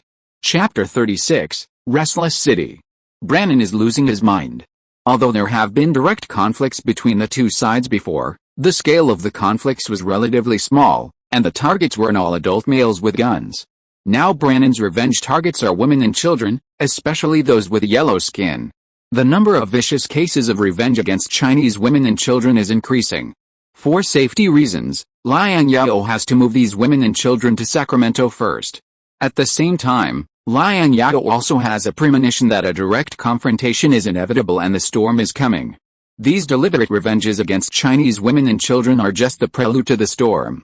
The scam of Brannon's casino has been exposed, and the casino, a money printing machine that makes a lot of money every day, has become less and less. Brannon's capital chain has been broken. In order to maintain this endless price game, Brannon is like a madman, selling assets and continuing to compete with Liang Zhao. I heard that Chinese people value sons over daughters and attach great importance to passing on the family line. K. Mingsheng had a son in his old age. Do you think K. Mingsheng would be very sad if his son was killed? According to the Chinese, this is called having no descendants. Since he works for Liang Zhao, I will make him have no descendants. Brannon was talking like a mental patient, and he laughed crazily with a distorted face. He will definitely be very painful. This is the price he should pay for working for Liang Zhao? As long as Liang Zhao's left and right arms are cut off, victory will eventually belong to me, to us. San Francisco, Sacramento, California, will eventually be our world, right? Brannon no longer had the spirit of the past. His hair was disheveled, and his beard had not been trimmed for a long time. Due to the torture of insomnia, his eyes became red and swollen. Who of you will do this? After the matter is done, I will reward you heavily. I have gold. I have a lot of gold, Brannon roared at his men like a beast who had lost his mind. These guys, who only care about their children, were like flies around him every day when he was rich. After he got into trouble, there were fewer and fewer hired gunmen around him. Mr. Brannon, you are crazy. A hired gunman was ashamed of Brannon's shameless behavior and turned his back to leave. Although he was a hired gunman with a conscience also had principles. He would not lay hands on children. Before he took a few steps, a gunshot like thunder came from behind the hired gunman. Brannon pulled the trigger at the hired gunman who still had a conscience without hesitation. The hired gunman who was shot fell in a pool of blood and looked at Brannon in disbelief. Brannon had no mercy. He used his thumb to pull the hammer of the single-action revolver again, finished loading the bullet, and fired another shot at the poor gunman without blinking, watching him die. The hired gunmen in the house were trembling with fear. No one dared to leave his manor without Brannon's permission, fearing that they would be shot on the back like the gunmen on the ground. Gentlemen, who is willing to do this for me? After the task is completed, there will be a reward of 100 ounces of gold and my gratitude. Brannon put his hands on the table, and his sharp eyes swept over the hired gunmen. They raped and killed 4 women who had no ability to resist. 6 innocent and pitiful children. San Francisco is losing control. I need your help, Colonel Griffin. In the military fortress, Flagg made a request to Griffin. The current situation in San Francisco is no longer controlled by dozens of mounted police. In addition to more than 60 hired gunmen, gang members must also obey Brannon directly. Brannon directly controls nearly 200 armed forces. In addition to Brannon, Flagg is also worried that Liang Zhao will not be able to control his anger. Liang Zhao is in San Francisco now, and he just went to his home to meet him yesterday. Liang Zhao affirmed everything he did in San Francisco, and also expressed his attitude. If Brannon makes any radical moves again, he will no longer restrain himself and will take all possible means to fight back against Brannon. Flagg also admitted that Liang Zhao has always been very restrained. He and his men never provoke trouble. Almost all conflicts were provoked by Brannon. People who can maintain restraint will not get angry, but once they get angry, the consequences will be more terrible than those who cannot restrain themselves like Brannon. Liang Zhao is in San Francisco now. No one can guarantee what will happen next. Liang Zhao has more than 70 professional armed guards in San Francisco, and there are more than 200 armed young and middle-aged Chinese clans. Once a conflict breaks out, San Francisco will be no less than a medium-sized battle. This will be a huge disaster and tragedy for San Francisco. The only person who can prevent this disaster and tragedy is you, Colonel. I implore you to send troops to San Francisco to help me maintain order in San Francisco. Griffin looked at the sea and sky outside the window. He knew that Flagg was not exaggerating. He did not want to get involved in the conflict between Liang Zhao and Brannon, so as not to cause himself unnecessary trouble, but he could not ignore the atrocities in San Francisco and watch the situation get out of control. Sheriff Flagg, you are right. Brannon did cross the line. Griffin turned around. But many of my men are also obsessed with gold. Although I am the head of the infantry regiment, I only have 4 infantry companies. I have to use these 4 infantry companies to clear out the unfriendly Indians and station them in the fort to guard against the sneak attacks of Mexicans. I really can't spare any extra troops. Griffin also has his own unspeakable secrets. Since the beginning of the gold rush, his soldiers have been fleeing. Now more than half of them have fled, and the soldiers who remain in the team are also restless. He only relies on his personal prestige to barely maintain the existence of this infantry regiment. Of course, the most critical point is that it is very troublesome to mobilize troops in peacetime, and there is no direct communication with the Ministry of War. Afterwards, he needs to make a reasonable explanation to the masters of the Ministry of War. If the Ministry of War does not approve of his explanation, he will be waiting for a military court. Are you just going to sit there and do nothing? Colonel, Flagg was very disappointed. He stood up and prepared to leave. If a conflict really breaks out, I will do my duty as a sheriff. Colonel Griffin, If I unfortunately encounter an accident, please collect my body and inform my family. Sheriff Flag, Griffin stopped Flag, who was about to leave. Although I can't mobilize troops to assist, I can mediate this matter in my personal name. The conflict in San Francisco is inevitable, but we can find a way to delay its outbreak. Colonel Griffin, please. Flag took off his hat and bowed to Griffin. There are 5K words left, and I am typing. Chapter 37, Attack on Brannan's Manor. K. Ming-Sheng's 6-year-old son K. Lakesy was hanged alive in San Francisco Square. He was hanged on the gallows where Brannan's rival Jenkins was hanged. With this ridiculous and shameless act, Brannan swore his sovereignty over the city that no longer existed. This time, he hanged not his rival, but an innocent child. Brannan is now a madman, and he has no bottom line. Liang Zhao took K. Lakesy's cold body from the gallows with a heavy heart.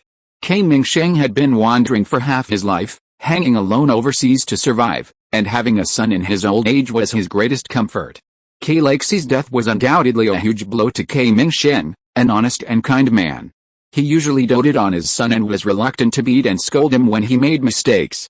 He didn't expect that today, the child would suffer such a cruel hand. Uncle K. Lakesy's revenge is our revenge. Liang Zhao squatted down and comforted this fellow who helped him when he just set foot on this foreign land. He could understand K. Ming-Sheng's pain. K. Ming-Sheng was so grief-stricken that he fainted on the spot. Liang Zhao carried K. Ming-Sheng on his back and settled him down. Then he issued an order to all the armed personnel in San Francisco, clear San Francisco, attack Brannan's estate, and bring the murderer to justice in person. Since Brannan chose to resolve the conflict in the most primitive violent way, he would fulfill Brannan's wish.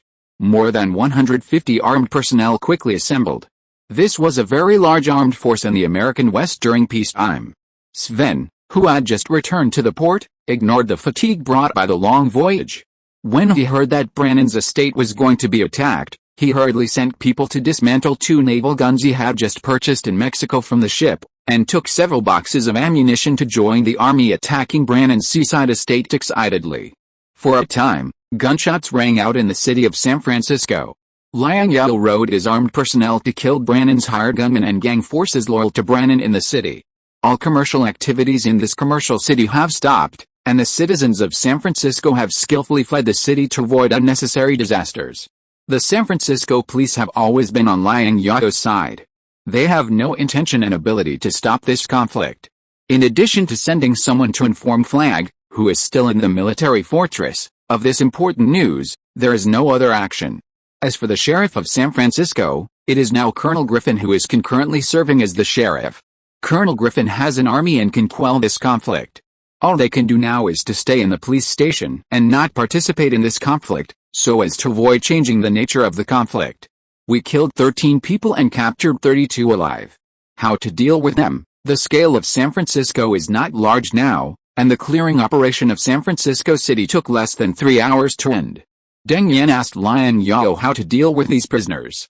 Send it to the police station as a gift from me to Flag and the mounted police. Brannan's hired gunmen and gang members are nothing more than a mob, and their organization, combat effectiveness and fighting will are far behind those of Brannan, a former professional soldier. Liang Zhao's armed forces have suffered very few casualties in the crackdown on San Francisco. So far, only 2 armed guards and 4 armed young Chinese clan members have been killed. Liang Zhao took a look and saw that the streets and alleys of San Francisco were crisscrossed and the structure was chaotic. The situation in the city of San Francisco was very complicated. There must be some fish that slipped through the net, but it was no big deal. The remaining fish that slipped through the net were already like frightened birds, and would not pose a threat to his next attack on Brannan's seaside estate. His men were far less familiar with the streets and buildings of San Francisco than the remnants of the defeated army who had lived in San Francisco for a long time.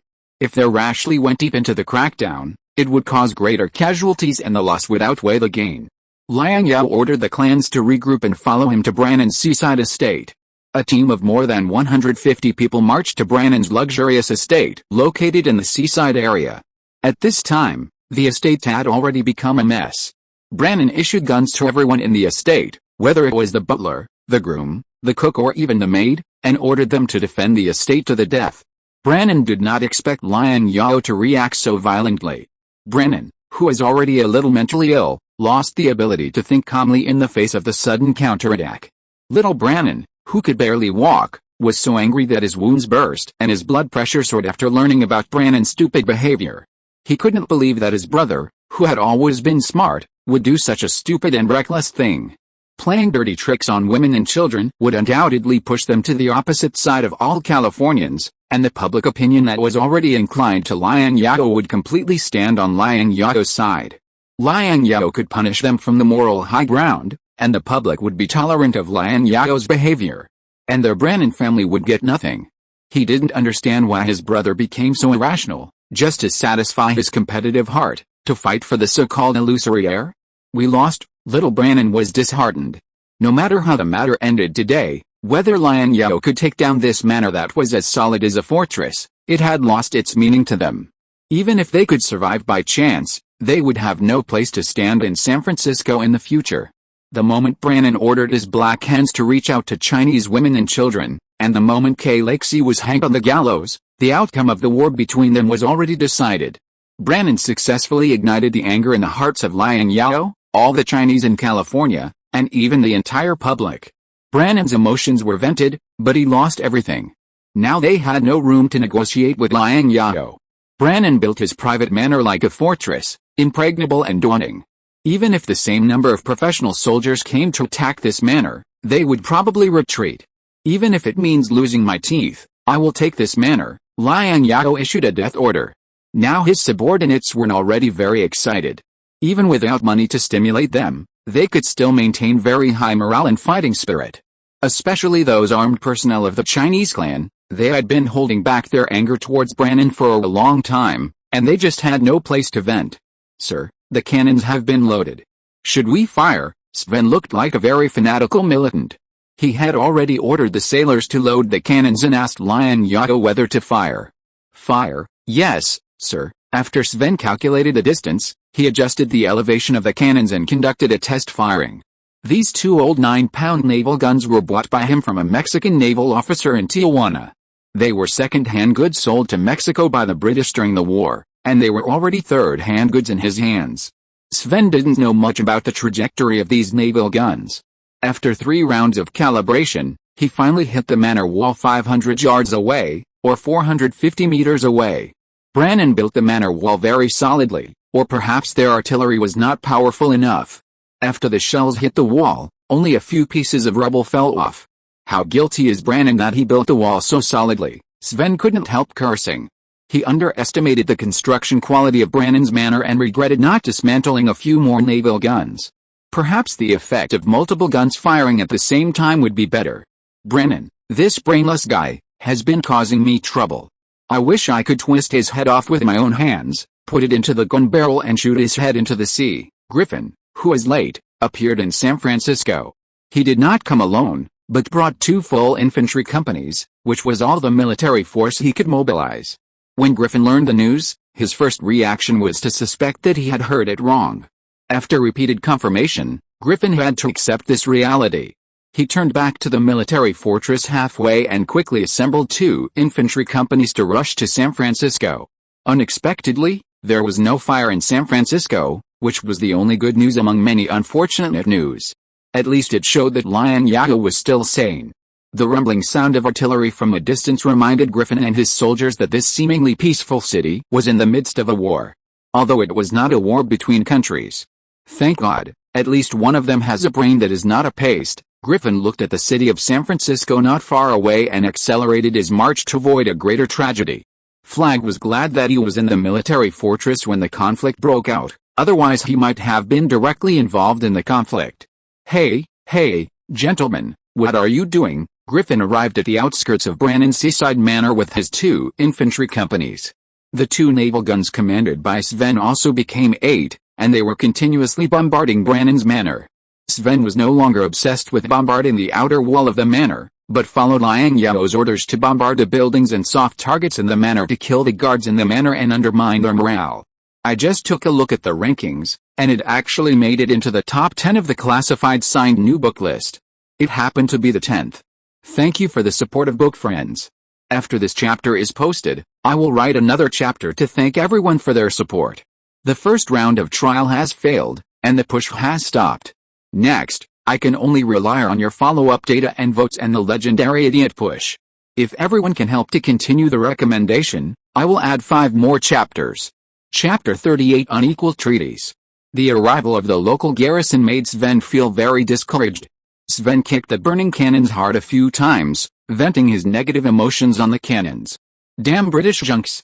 It turns out that the things the British sold to the Mexicans were not good, otherwise the Mexicans would not have lost to the Americans. The reason why he attacked Brannan's estate so hard was, first, to avenge Brannan's purchase of gold mining tools from him at a low price, and second, to capture Brannan's estate and loot the mountains of gold and treasures in the estate. Now that the local garrison has intervened in this matter, his plan has become a bubble. If his cannons had been more effective and blasted a gap in the wall of Brannan's estate, he would have been collecting gold, silver and treasures in Brannan's estate. Liang Zhao and Griffin had never met, but he knew Major Tim behind Griffin. Of course, even if Tim was not present, Liang Zhao could know that this was Griffin, who was also the sheriff of San Francisco. Major Tim wore a yellow-rimmed gold leaf epaulet, representing his rank of major. The officer in front of Tim wore a yellow-rimmed eagle on his uniform, which was a colonel's epaulet. As for the lieutenant colonel's yellow-rimmed silver leaf epaulet, Liang Zhao hadn't seen it yet, perhaps because the person in charge of guarding the fortress hadn't come. After all, a military fortress cannot be left without someone stationed. Colonel Griffin, you can bring the soldiers of the United States of America here. I think you should be clear about the cause and effect of the incident. Liang Zhao ordered a ceasefire and turned to Griffin. Yes, I know, but you can't solve the problem in such a rough way, Griffin said, holding the reins of the warhorse under his crotch. I was born and raised in a civilized country. I am not a barbarian. I also tend to resolve conflicts and disputes in a peaceful way. It's a pity that Mr. Brannan shamelessly touches my bottom line again and again, Liang Zhao argued. I think if it were you, you would not tolerate the shameless behavior of killing innocent women and children, right? Colonel, Griffin sighed. Brannan was indeed wrong in this matter. As a colonel, he naturally had to show his deep disgust for the behavior of killing women and children in front of so many people. Although he had looted Mexican villages and accidentally injured Mexican civilians during the Mexican-American War, it was a war, and war always kills people. Indeed, this is a very shameful behavior. I will try my best to resolve your conflicts. Put down your weapons. Violence cannot solve the problem. I think you should talk at the negotiation table. Liang Zhao only ordered his subordinates to put down their guns and remain on guard, but did not put away their weapons completely. How can violence not solve the problem? Wasn't the border issue between the United States and Mexico resolved by violence? Of course, it can also be resolved at the negotiation table. The border dispute between the United States and Britain in the western region of North America, that is, the Oregon border dispute, was negotiated at the negotiation table. Although you have also shouted the slogan of going to war before reaching 54 degrees 40 minutes north latitude, you only dare to talk big in the face of the powerful Britain. Griffin stayed in the military fortress all year round and rarely asked about the secular affairs outside the fortress. The sheriff of San Francisco was just a troublesome title for him, nothing more. He had never dealt with Griffin, and he didn't know what kind of person Griffin was, so he didn't dare to let his guard down. Griffin rode his horse to the front of the battle and shouted, hoping to call Brannan out for a good talk. The guards in the manor were too nervous. In a panic, they shot at Griffin without seeing clearly. Fortunately, their hands were shaking nervously and their accuracy was poor, otherwise Griffin would have to die here. This really pissed off Griffin, who had come to San Francisco to act as a peacemaker. Damn it. Don't you recognize me and the uniform of the United States of America? I'm Colonel Griffin. Tell Brannan to come out. Brannan was like seeing his savior after confirming that the person who came was indeed Colonel Griffin. God bless you, Colonel Griffin, you are the savior sent by God. Brannan was overjoyed to see Griffin coming, and hurriedly invited Griffin to enter the manor. Griffin was not a fool. Brannan was probably mentally ill to do these stupid things. If Brannan went crazy and took him hostage in the castle, his personal safety would not be guaranteed. Come out and talk, Brannan. You have no room for bargaining now. I have done my best to get you a chance to negotiate. After saying that, Griffin turned his horse's head and left. He didn't want to eat a peanut in this place of right and wrong. Let's talk. Colonel Griffin is right. We have no room for bargaining. Little Brannan covered his newly open wound and gritted his teeth to persuade Brannan. Brannan was used to negotiating as the strong party. He had not yet completed the role change. Just as he did not realize that his throne as the King of California had changed hands. Liang Zhao asked someone to move the gambling table where he and Brannon had negotiated business from the casino. Mr. Brannon, I wonder if you still remember this gambling table. Our second deal was negotiated on this gambling table. Liang Zhao's two hands slapped the gambling table, as if he was slapping the keys on the piano, and the sound was so pleasant. You said you like to gamble a few times on the gambling table before talking about business. Why don't we gamble a few times like last time? These sounds were so harsh to Brannon's ears, stirring up the anger in Brannon's heart. In a fit of rage, Brannon spit out a mouthful of old blood, and Liang Zhao, who was facing Brannon, could not help but be stained with Brannon's spitted blood. Liang Zhao calmly took out a handkerchief from his pocket, wiped the blood off his face and body generously and elegantly, and then threw the blood-stained handkerchief casually on the gambling table. If you have any requests, just say it directly, and don't provoke my brother anymore. Little Brannon patted Brannon's back with his uninjured left hand to calm Brannon's emotions. Brannon's current condition was simply impossible to negotiate with Liang Zhao normally. Little Brannon decided to negotiate with Liang Zhao on behalf of Brannon. Liang Zhao stared at the pale Brannon. Brannon had long lost his former brazen spirit. The Brannon who had boarded the ship and spent a lot of money calmly, confidently and domineeringly no longer existed. Brannon did not dare to look Liang Zhao in the eye.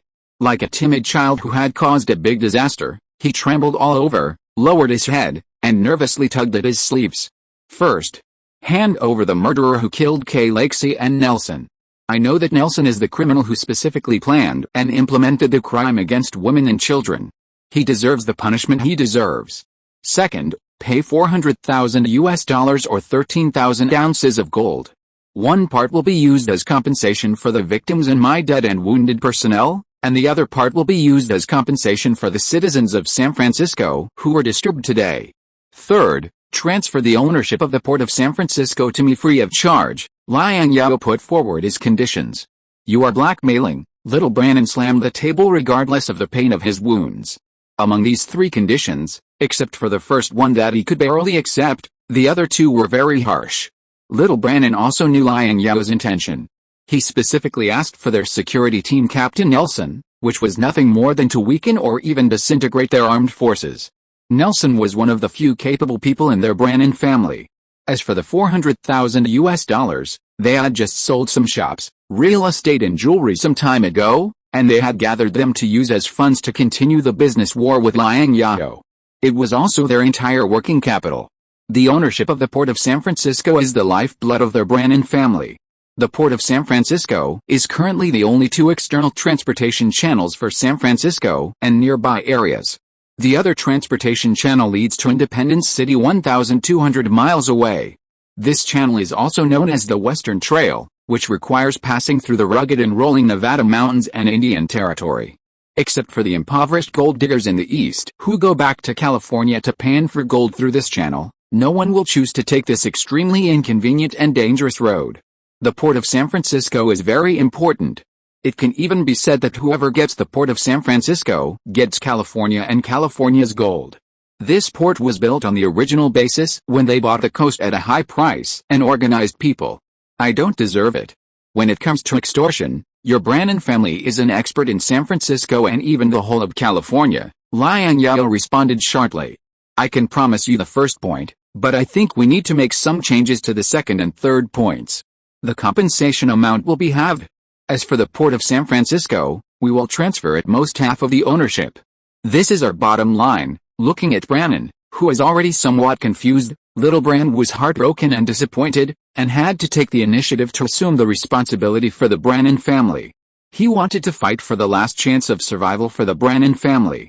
Perhaps after this negotiation, they are no longer the most powerful family in California, but as long as they have half of the port and certain assets, they are still a more prominent family in the local area. As long as they have these things, they can slowly make a comeback. With the business ability of the two brothers, it is not impossible for the Brannon family to make a comeback. Liang Zhao saw through little Brannon's mind. For people like Brannon, keeping him would be a disaster sooner or later. He has made up his mind to cut the grass and root it out. There is no room for negotiation on these three conditions. If we don't talk, I can still get these things. I am willing to sit down and talk with you calmly, just for Colonel Griffin's sake. I don't want the dispute between you and me to affect the normal life of the people of San Francisco." Liang Zhao's attitude was very firm. He had already regarded the $400,000 and the port of San Francisco as something in his pocket. "I reiterate that you have no room for bargaining on the above 3 points, Mr. Brennan. You are wrong in this matter first. I still have a lot of military affairs to deal with. If I were not the sheriff, I would not want to come to San Francisco." Seeing that the negotiations had reached a deadlock, Griffin also stood up to put pressure on the Brennan brothers. The situation was very clear. San Francisco was about to change hands. The Brennan brothers were just struggling to survive and making their last struggle. Liang Zhao was also much more rational than the Brennan brothers. He came to replace the Brennan family's position in San Francisco.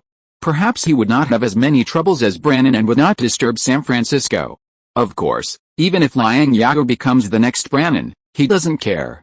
As long as Liang Zhao can behave himself this year, everything will be fine.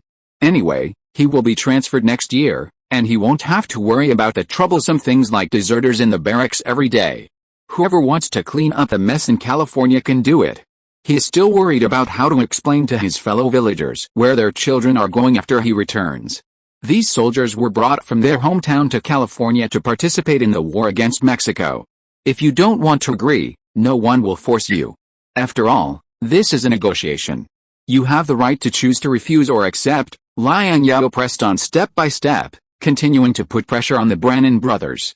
"I agree to everything, Mr. Liang. I agree to all your conditions." It was not little Brennan who spoke, but Brennan who had been silent all the time. Brennan raised his head, and his eyes full of hatred and bloodshot stared at Liang Zhao, making Liang Zhao feel very uncomfortable. Brennan's reaction surprised Liang Zhao.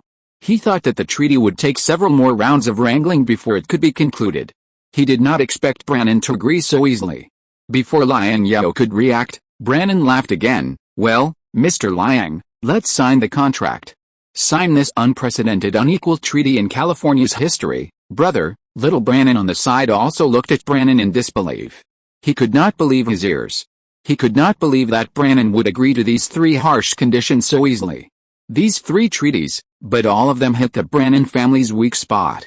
He did not know whether his brother was crazy or not. He had a bad feeling in his heart. Cheng Ruo's 3 updates of 10,000 words have been exceeded. Today's 2 updates will be updated as usual, and this chapter will not be included. Thanks to the monthly ticket support of the book name Yang Fang Kahang, Duangzi Dasaduang, and Feng, the 600 reward of the book name Yang Fang Kahang, and the 200 reward of the social Otaku brother. Thank you to all the book lovers who followed and voted for support. Chapter 39, Life and Death. It has to be said that the wealth accumulated by the Brennan family in just 2 years is still very considerable. Despite repeated setbacks in the business battlefield, Brennan was still able to turn over a full 13,000 ounces of gold as working capital, which shows his strong financial strength. The first millionaire in the West is well deserved. What is the concept of $1 million in this era? In 1850, the currency circulation in the entire United States was only $1 billion. The millionaires of this period are actually better than the billionaires of later generations. Of course, this gold cannot be equated with productivity. Liang Zhao's next job is to use this gold as raw capital and quickly convert it into productivity. Liang Zhao did not win this business confrontation easily. If there were no gold mines to produce gold transfusions for him, and if there were no Bank of China to absorb the gold of the gold mining company as reserve funds for him, it would be hard to say who would win in the end. Liang Zhao put his hands in his pockets and watched the gold being moved out of Brennan's seaside manor. Strauss personally watched each piece of gold being weighed and packed, and recorded them one by one. When the box was full, Strauss carefully sealed the box full of gold, marked the seal, and then loaded it into the truck. At first, the gold nuggets and bars taken out from Brennan's manor were neat and tidy, which was convenient for weighing and packing. In the end, what was weighed and packed were not neat gold nuggets, but irregular gold vessels. This shows that Brennan's wealth is about to bottom out. Brennan, that foreign guy, looked at you just now with eyes that he wanted to eat you alive. We still have to be careful. Deng Yan followed Liang Zhao closely. I wish he would eat me now. If Griffin hadn't been here, he would have wanted to solve the problem of Brennan once and for all. Liang Zhao won the business war, but the grudge between him and Brennan still needed to be settled. The current result was just the product of a temporary compromise among many parties. This fragile compromise, like the 1850 compromise 4 or 5 months later, was doomed to be short-lived. The contradictions between the northern factory owners and the southern slave owners could not be compromised, let alone coexist for a long time. Entrepreneurs who wanted to develop industries could not live under the same blue sky in California with speculators who only wanted to accumulate gold and make quick money. They were born with irreconcilable contradictions. Perhaps this was their fate: either you die or I'll live. What should we do with these two guys? Sven walked two of Brannan's hawks like walking a dog. One was the notorious captain of the San Francisco police team, and the other was the real murderer who killed Kalaxi. These two hawks had long lost their arrogance and domineering in the past. Liang Zhao's cold eyes swept over the two men. The two men were all servile and groveling, wagging their tails to Liang Zhao, hoping that Liang Zhao would spare their lives. I have to give Uncle K an explanation. Let Uncle K deal with the murderer who killed Li Zai. Uncle K is an honest man. If he can't do it, you will do it. Ming Xing and I have been friends since childhood. Li Zai is also my half-nephew. I will never show mercy. Deng Yan raised the butt of his gun and smashed it hard on the heads of the two hawks. Two blood flowers appeared on their heads. Nelson can be used to build momentum for us. We will choose a day to hold a public trial in the square, Liang Zhao said. Liang Zhao, Nelson just told me that there are still many treasures in Brannan's shops and casinos. You see, it's getting dark. Brannan's hired guns are scared by us and hide in the manor and dare not come out. Should we take this opportunity to do something? Sven had the idea of robbing Brannan's shops in San Francisco. If he failed to rob Brannan's manor, it would be a good idea to rob Brannan's casinos and shops in San Francisco. Liang Zhao also wanted to cut off Brannan's firepower. His only concern was Griffin's two infantry companies. Griffin's two infantry companies were preparing dinner now. It seemed that they were not going to leave tonight. Liang Zhao was not impressed by the military discipline of Griffin's troops. To put it bluntly, Griffin's troops were not as disciplined as Liang Zhao's guards. The U.S. military was never known for its strict discipline. But to be honest, in terms of combat quality, Griffin's troops were definitely better than his guards, and Liang Zhao admitted this. No matter how poor Griffin's troops were in discipline, they had fought in wars and were composed of veterans with rich practical experience. Liang Zhao also recruited some professional mercenaries from Tasvan. It was said that there were 3 retired British officers who had been employed by the Mexican army and served as instructors of the Mexican army. He hoped that the arrival of these people would bring changes to his guards. You can rob shops and casinos, but you can't rob alone. Liang Zhao looked at Griffin's soldiers, who were scattered everywhere. Some of them brought their own dry food and cooked on the spot. Some of them went to the food stalls on the commercial street in groups to eat, and some of them were full and warm, and they wanted to have sex, asking where the brothels were. Take them with you to rob. Sven was enlightened when he heard this, and he stroked his forehead and said, "Oh, my stupid brain, why didn't I think of it? This is a really good idea. Robbery is robbing, but you have to rob in an orderly manner. Robbery should be orderly. First, you are only allowed to rob shops under Brannan, not other places, and second, you are not allowed to set fires. If you touch these 2 red lines, not to mention Griffin, even I will not forgive you," Liang Zhao said to Sven with a stern face and a tone of admonition. "Don't worry, I know right from wrong and what's important and what's not. Apart from the shops in Brannan, ordinary people don't have much money at home. I'm a captain with a monthly salary of 30 ounces of gold. I don't care about those cents," Sven assured Liang Zhao. After obtaining Liang Zhao's consent, Sven, who was socially arrogant, went up to talk to several soldiers who were about to go to the city for prostitution. Doing this will make Brannan, a mad dog, desperate.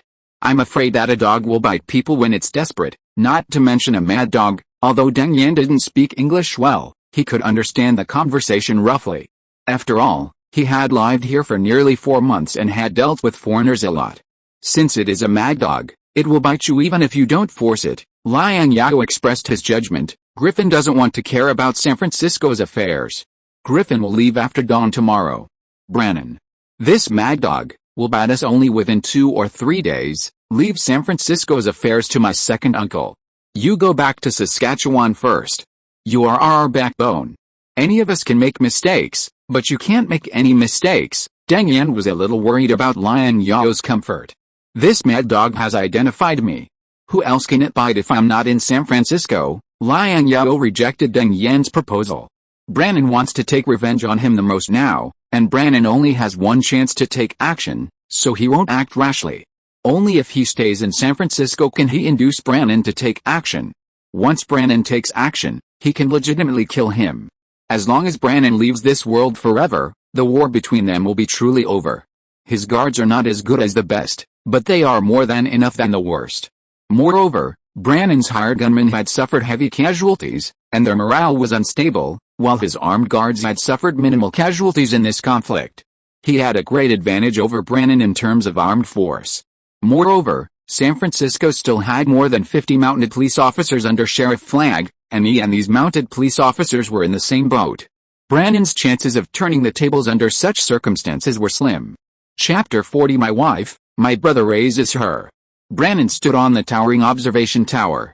He used to look at the passing merchant ships from here and from the lighthouse at the port, and looked down at the tiny city of San Francisco. He witnessed the rise of San Francisco from a small town with a population of less than 1,000 to a large city with a population of more than 40,000. He also experienced the decline of the Brannon family. There is no greater ups and downs in life than this.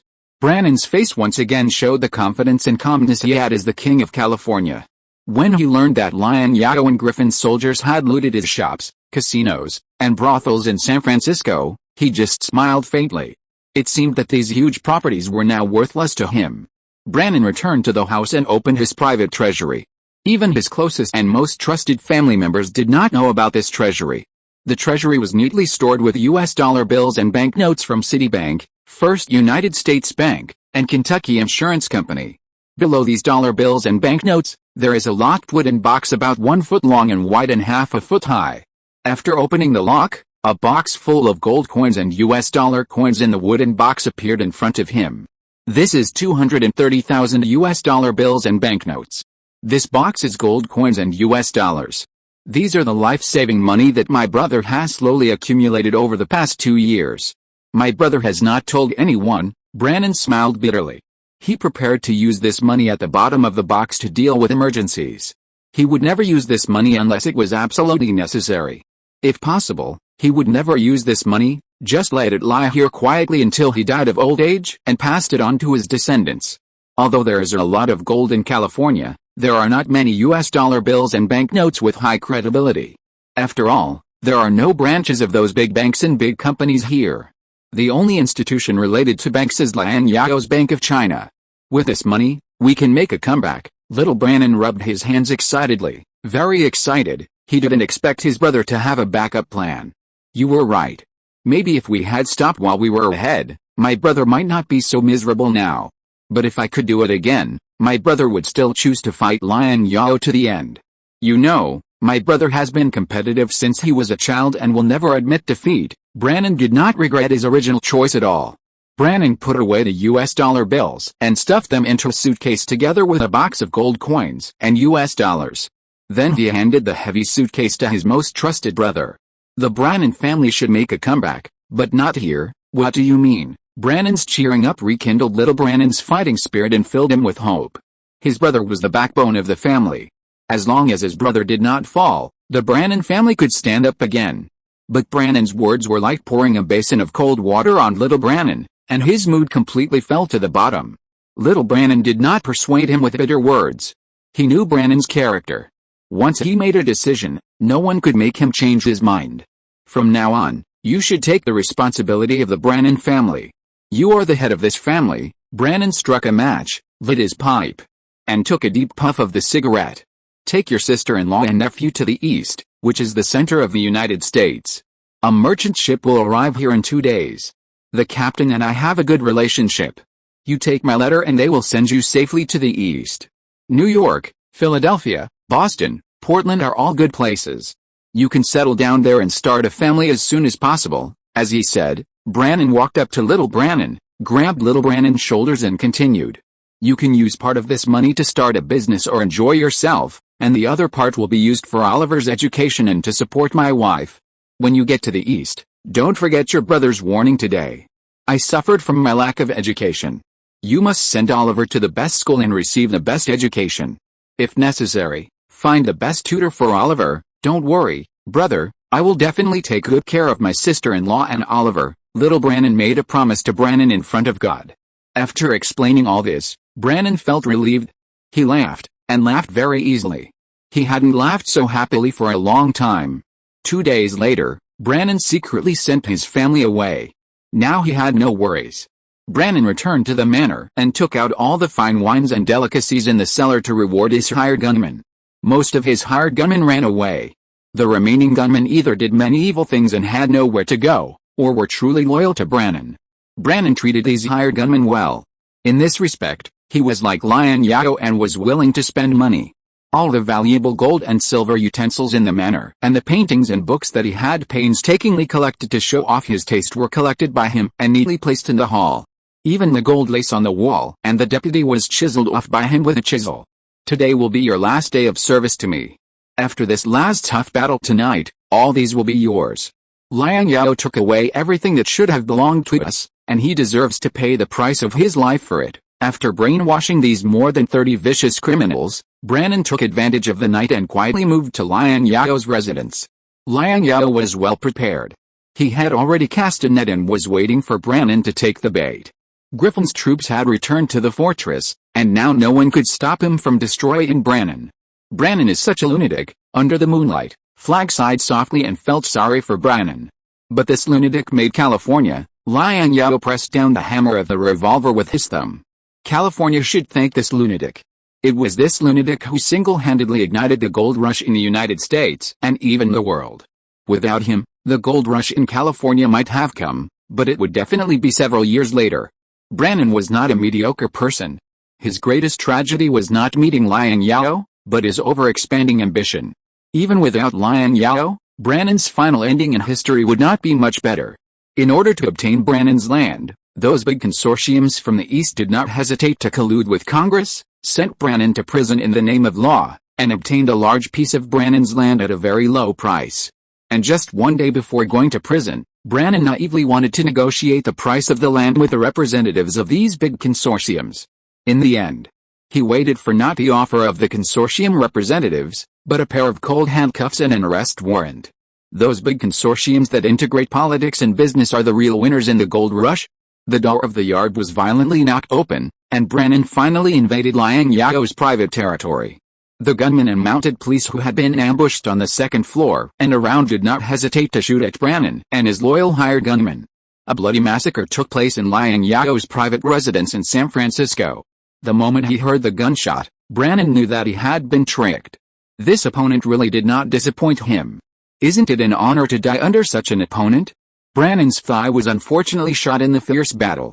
He just staggered, but did not fall down, and did not feel the strong pain from the gunshot. Brannon's hired gunmen kept falling like harvested wheat, but no one chose to retreat. Like a medieval knight, he was fearless and brave, calmly facing the enemy's rain of bullets, and continued to pull the trigger at the enemy until the last bullet in the revolver was used up. This was not a battle, but an asymmetric massacre. After the massacre, Deng Yan led the Chinese to shoot the dying wounded to end their pain. After experiencing the baptism of several battles, these warriors who came from peasant families gradually lost their peasant nature. The simple farmer who trembled when hearing the sound of gunfire and hesitated to shoot a human target, now faced a flesh and blood person and was able to calmly pull the trigger. After the gunshot, even though he was covered in blood, his heart was calm. They have become accustomed to the roles they play now. Liang Zhao walked to Brannon's body.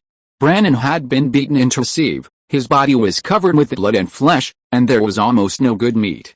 He still held the gun tightly in his hand, and he still faced them in a fighting posture before he died. Liang Zhao took off his hat and covered Brannon's eyes. Bury them with honor and find Brannon the best pastor in California. The plot of the first volume is over, and we will face a stronger enemy next. Here I agree to reply to the questions of book friends about the international status of Chinese people. The international status of Chinese people did not plummet after the first crow. The decline of the status of Chinese people is also a gradual process. After the first crow, the international status of Chinese people declined, but the first crow lost to the invincible Britain at that time. It is like today if a country loses to the United States, it is not shameful. At that time, there were a number of dependent countries around the Qing dynasty. Although the Qing Empire was weak, it was also one of the great powers. After all, its size was there. After the Second Crow, the international status declined further. This time the capital was occupied and the old summer palace was burned. The Chinese Exclusion Act was signed in 1882. What really caused the Qing Empire's international status to plummet was the defeat in the Sino-Japanese War of 1894–1895 to Japan. The United States in 1850 was not as powerful as everyone thought. The main contradictions in the United States at that time were the abolition of slavery and how to digest the newly swallowed California, New Mexico, and Texas. The Chinese issue was not on the table at that time. After all, at that time, there was only a small group of Chinese who came to California to pan for gold, accounting for less than 1/1000th of the total U.S. population. Chapter 41 The Unworthy Son. Corny, you are an adult now. You need to take responsibility for your own actions.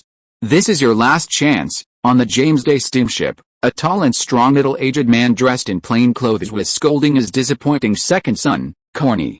This man was the famous New York shipping tycoon, Commodore, and the second richest man in American history, Cornelius Vanderbilt. Corny's clothes were very elegant, with a black silk tie, a white corrugated silk vest, a black coat, and lambskin gloves.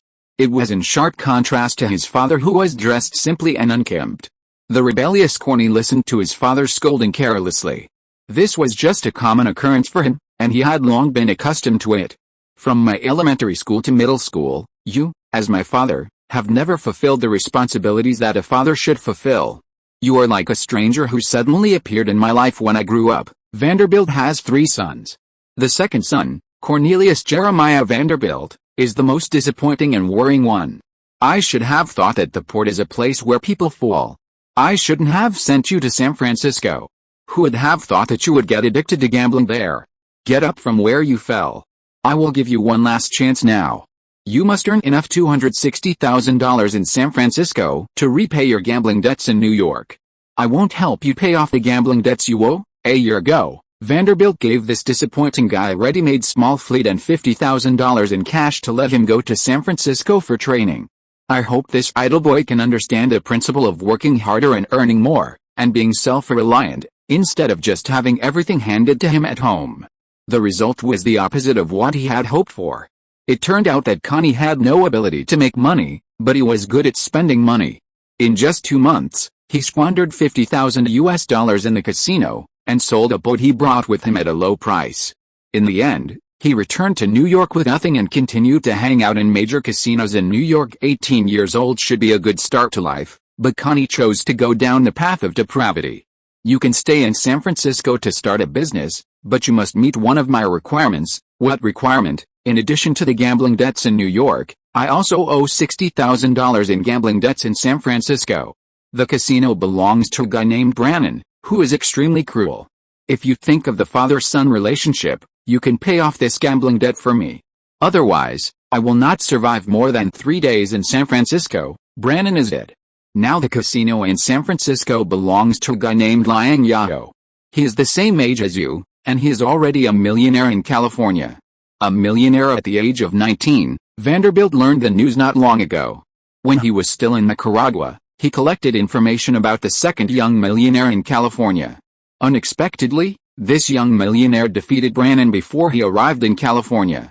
He was full of curiosity about this young man. It only took him 5 months to defeat his opponent and become the only millionaire in California. How did he do it? Vanderbilt was very upset. Why didn't he have such an outstanding son?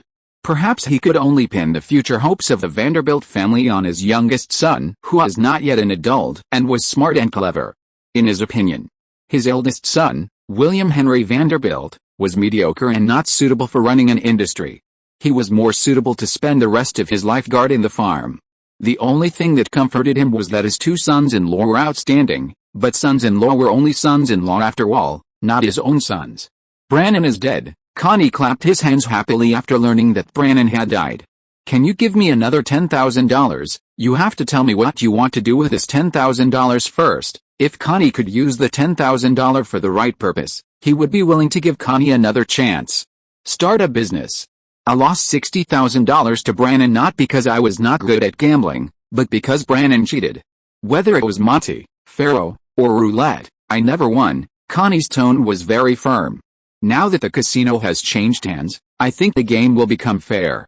Give me $10,000, and within 3 days, I can win back $260,000 to pay off my gambling debts in New York. Vanderbilt swung his cane and gave Connie a severe lesson.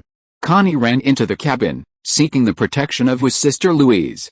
He was spoiled by you sisters. Seeing Louise blocking Connie, Vanderbilt had to give up in dismay, retracted the cane in the air, left the deck, and returned to the captain's room. Vanderbilt had just returned to the captain's room when his son-in-law Clark knocked on the door of the captain's room. Clark married her sixth daughter, Maria Louise Vanderbilt, on the evening of April 13, 1848, and became his son-in-law. At first, Vanderbilt did not like this son-in-law. Clark was born in 1815. In his opinion, Clark's age did not match Louise's.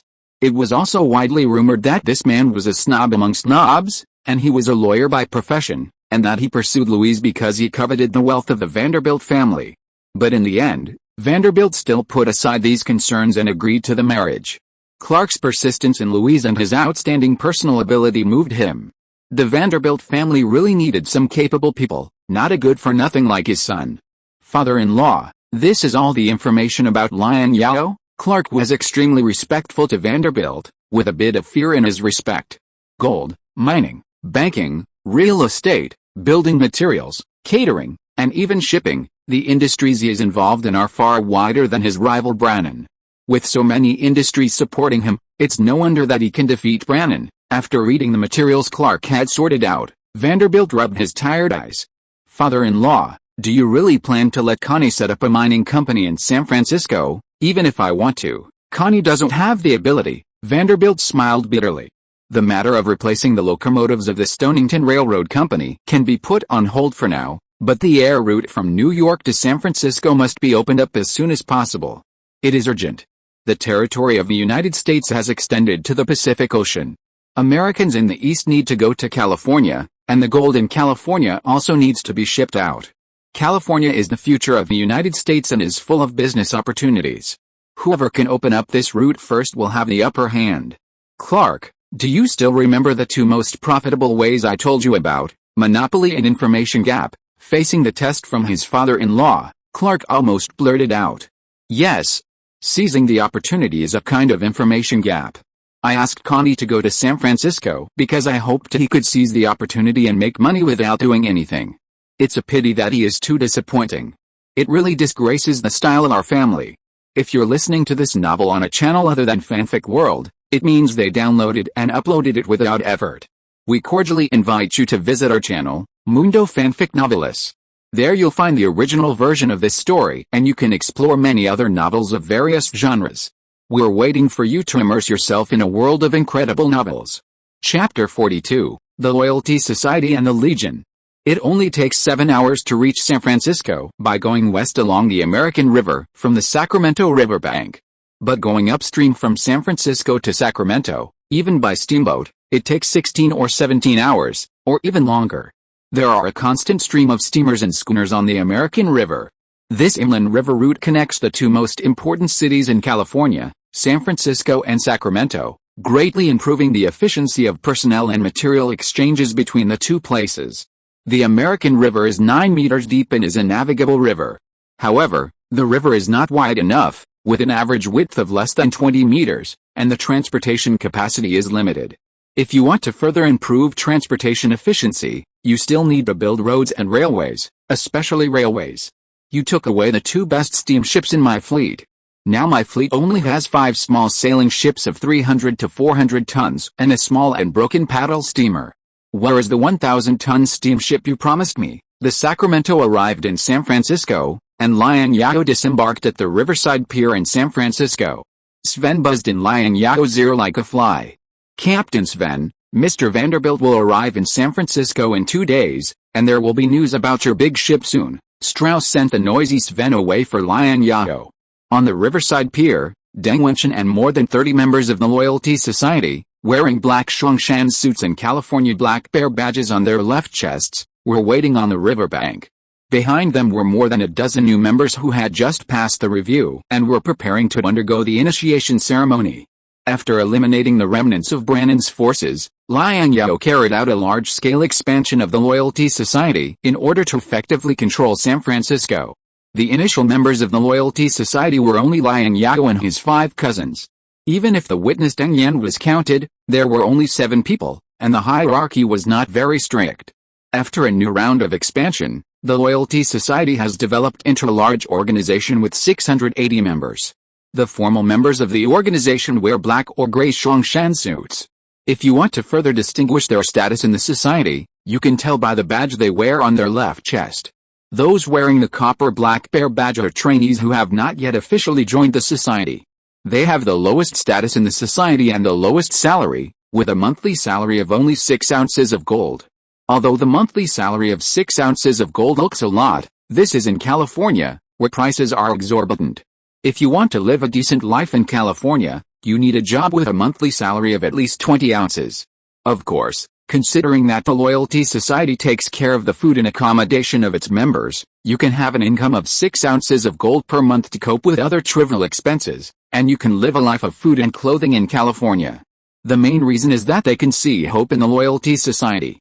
Once promoted to a formal member, the monthly salary will reach 12 ounces of gold, and they will receive a silver black bear medal that only formal members of the Loyalty Society are eligible to wear. The Loyalty Society provides food and accommodation. If you earn 12 ounces of gold every month, you can save a lot of gold in a year to send back to your hometown. Buy a house and land in your hometown, and support your son's education. However, this is the idea of a person with no future. People with future have already sent a message back to let their relatives and friends come to the United States to pan for gold, so that they can have someone to rely on. Going up is the senior congregant who earns 20 ounces of gold a month and wears a gold black bear badge, also called hidden. To put it bluntly, they are the grassroots leaders of the Loyalty Society. This is also the ultimate goal of most people. The more ambitious ones are to become middle and senior members of the Loyalty Society. The middle and senior members do not wear black bear badges, but better-looking and more exquisite dragon head badges. They are also divided into 3 types according to different levels: gold, silver, and bronze. It is a supreme honor to be qualified to wear the dragon head badge. As long as you wear the dragon head badge, you are eligible to participate in the dividends of Xiangshan Gold Mining Company, which is currently the largest gold mining company in California. As for how much income they can get, it is not something that ordinary members like them can know. Currently, only the 5 brothers of the Deng family, the Legion leader, several clan leaders who follow the lead of the Big Dragon Head, and the 4 foreigners who are extremely trusted by the Big Dragon Head are eligible to wear the Dragon Head badge.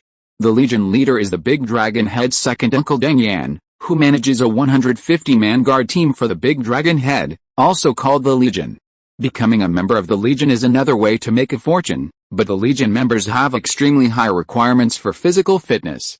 Of course, being able to read and be proficient in using muskets can be a plus. The members of the Legion not only take care of their own food and accommodation, but also the food and accommodation of their immediate family members. The salary is also higher than that of ordinary members of the Loyalty Society.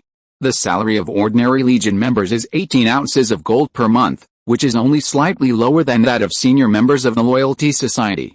But everything has a price. Not only are the members of the Corps strictly managed, but they also have to be trained by 2 foreign coaches every day. They either march or shoot guns. Life is very hard. Of course, both the Loyalty Society and the Corps serve one person. That is the Big Dragon Head, who just stepped off the steamer and wore a golden dragon head badge on his chest. He is the one who has the final say in the Loyalty Society and the Corps. The Chinese can hold their heads high in California and are not bullied by foreign devils. It is all thanks to this Big Dragon Head. Even the sheriff of the foreign devils has to say hello to the Big Dragon Head politely when he sees him. Since Brannan's death, California has changed. It's not that the Chinese are afraid of foreigners, but that foreigners are afraid of them. Why? It's because of the Big Dragon Head. The Big Dragon Head is now the richest and most powerful person in California. Hello, Big Dragon Head, dozens of Loyalty Society members shouted from the bottom of their hearts on the Riverside Pier in San Francisco. Hello, brothers. Liang Zhao raised his hand in response, indicating the start of the initiation ceremony for new members. The incense table and the statue of Guangong had already been placed on the dock. Liang Zhao took the lead in burning incense and kowtowing to Guangong. The new and old members of the Loyalty Society followed suit. Although the two new members, the old Russians, did not understand and did not know which Oriental god was placed on the table, they also kowtowing in imitation, but their movements looked rather funny. The two old Russians were Orthodox Christians, but in front of gold, faith was no longer important. They had believed in God for so many years, but God had not blessed them with wealth. As long as they kowtowed a few times to the unknown Oriental god in front of them, they could join the Loyalty Society and live a life of superiority. No matter the Americans, Irish or Mexicans dared to oppress them anymore. After worshipping Guangguang, there was a ceremony of cutting the braids to show their determination. The old members cut the braids of the new members. When it was the turn of the two old Russians, the old members were in a dilemma. One of the two old Russians was bald and the other had a bald head. There was nothing to cut. Finally, the old member holding the scissors focused his eyes on the thick beards of the two old mouse. If they had no hair, they could cut their beards. It was all hair cutting anyway. After the 15 new members had their braids cut, Liang Zhao felt that they looked much better. Shongshan style with big braids looked awkward no matter how he looked at them. Deng Wenchen walked up to Liang Zhao holding the newly cast black bear bronze badge and asked Liang Zhao to award the badges to the new members. Liang Zhao put the numbered black bear bronze badges on the new members one by one in order. Wenchen, the Loyalty Society needs to set up new halls in Los Angeles and Tijuana. You will be in charge of the new hall in Los Angeles. Los Angeles is the second largest city in the United States after New York in the future. It is the cultural industry center of the United States and the world. Hollywood, Disney, Universal and other industrial groups representing American cultural symbols are all located in Los Angeles. History has proved that the development potential of Los Angeles is no less than that of San Francisco. However, Los Angeles is now just a small town with only 1,500 people, or a village. He needs to take control of Los Angeles as soon as possible. As for Tijuana, it is a small border town on the U.S.-Mexico border in the Lower California region. At present, Canada is still a colony of Britain. The focus of the British Empire's development in Canada is the Hudson Bay region in southeastern Canada. Western Canada is a wilderness with few colonial outposts. The Pacific Railway is still nowhere to be seen. Vanderbilt is working on opening a route from the eastern United States to Nicaragua to California, but it is still under development and has not yet been open to navigation. Liang Zhao wants to trade with foreign countries and obtain necessities that cannot be produced by himself for the time being. Only Mexico and several countries on the Isthmus of Central America can be chosen. What about Tijuana? Leave it all to the ghosts, Deng Wenchen asked.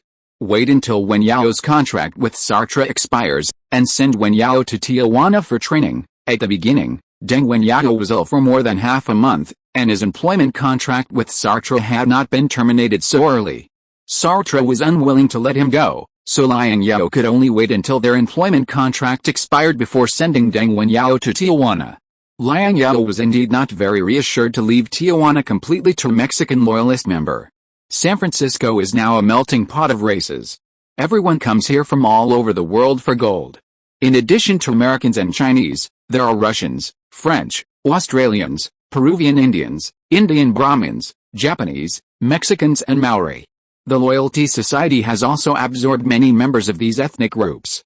Of course, the majority are still Chinese. Two steam clippers of about 500 to 600 tons sounded shrill whistles and sailed into the port of San Francisco, as if they were demonstrating. A white employee ran to Liang Zhao to report the situation. The employee spoke French. Strauss relayed the situation to Liang Zhao with a complicated look. The fleet of the Eastern Consortium has arrived in San Francisco. Do you know which family they are from? Liang Zhao frowned slightly. Would the Eastern Consortium arrive in San Francisco at the end of the year at the earliest? It's only June now. How come they have arrived in San Francisco so quickly by bypassing Cape Horn in South America? I remember the Vanderbilt's plan to dig a canal in Nicaragua to connect several lakes in Nicaragua was still on paper. Did these people from the Eastern Consortium fly over? Regarding the population composition of San Francisco, it was based on what Vanderbilt's second son Connie saw and heard in 1849. Not all of them were drilled. There was doubt about whether there were Japanese in San Francisco at that time. It was probably because this kid couldn't tell the difference between Chinese and Japanese and mistook Chinese for Japanese. Chapter 43, The Astor Family Fleet. It's the prospecting team of the Astor family. Their fleet encountered some problems near the Cape Horn, where the wind is high and the waves are rough. Only 2 small boats are in good condition. They left the fleet and arrived in San Francisco in advance for investigation. After finding out the origin of the fleet, Strauss returned to Tsingtao Garden to report the news he had found to Liang Zhao. The so-called Tsingtao building is the seaside manor of Brannan before. Because the sound of the waves can be heard very clearly here, Liang Zhao renamed it Tsingtao Garden. Tsingtao Garden is large and luxurious, surrounded by solid walls, and has its own observation tower. The building is made of solid materials, overlooking the surrounding area, easy to defend and difficult to attack. It is more like a fortress than a manor. Although Tsingtao Garden has been bombarded, the buildings in the garden have not been damaged too much. It only needs simple repairs to restore it to its original state. It is much more cost-effective to move directly into Tsingtao Garden than to build a new house. Compared with building a new house in San Francisco, Liang Zhao is more willing to invest precious manpower and material resources in the construction of the commercial street. Now is not the time to pursue pleasure. Besides, Brannan's Manor is already the most luxurious residence in the entire California area. The location of the manor is also very good. Not only is the terrain dangerous, but there is also a clean water source nearby, and it is also relatively close to San Francisco. The only thing Liang Zhao is not satisfied with is Brannan's decoration style, which is really tasteless.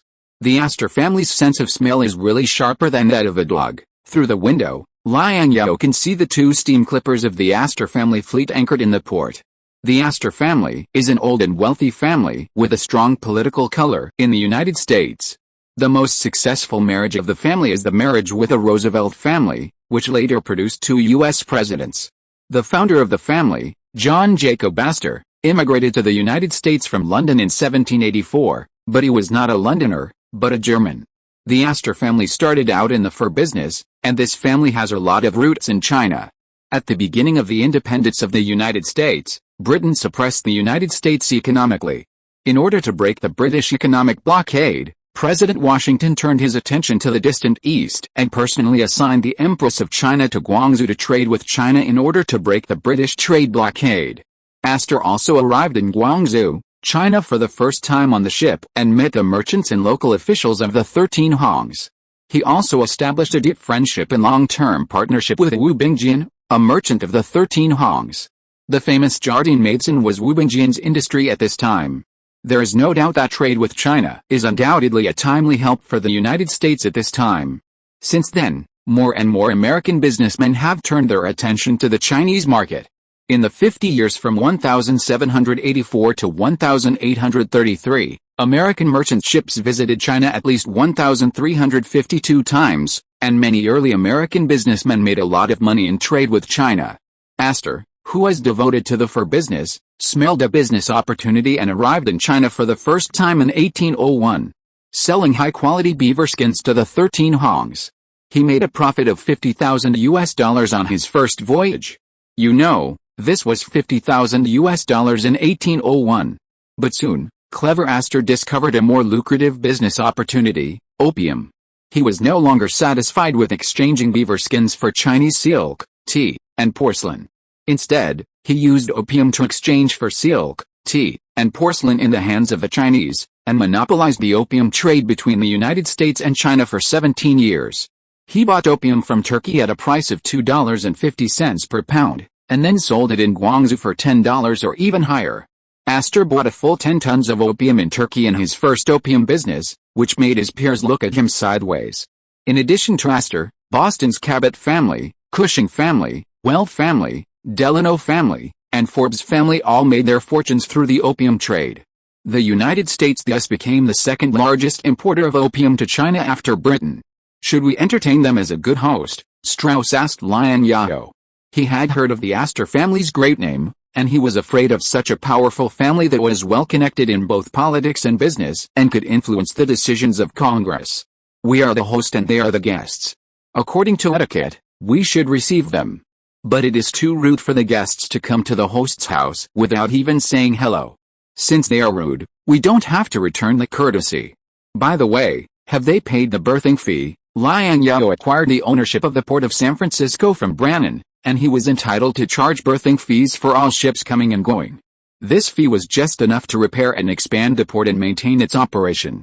I was just about to tell you about this. They refused to pay any fees for the port because it was owned by the United States of America. They also insulted and beat up the Chinese employees who went to collect the berthing fees. The port is owned by the United States of America?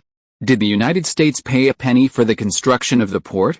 Don't they have to pay berthing fees at ports in the eastern region? Liang Zhao snorted coldly, asked the barge to tow their ship away, and notify all the shops in the city not to sell anything to them. If anyone dares to sell, I will make him disappear in California. Doing this will inevitably intensify the conflict between us and the Astor family. The Astor family has great influence in Congress, Strauss reminded Liang Zhao. Strauss, you are a bit too nosy. Liang Zhao was a little unhappy. Yes, I will do it right away, Strauss said no more. A prospecting team is so arrogant. If they are not beaten, the subsequent fleets will only become more and more aggressive. The ambition for gold will only grow, and they will inevitably reach into his rice bowl. In order to keep his current status and property, he must be tough in his attitude towards these unfriendly aristocratic families. If he is not tough, they will definitely think that you are a weak persimmon that can be bullied, and they will shit on you and swallow up your industry.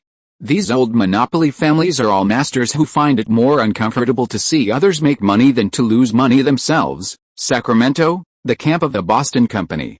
Captain Weber, who had just saved his life from the gates of hell, packed his luggage.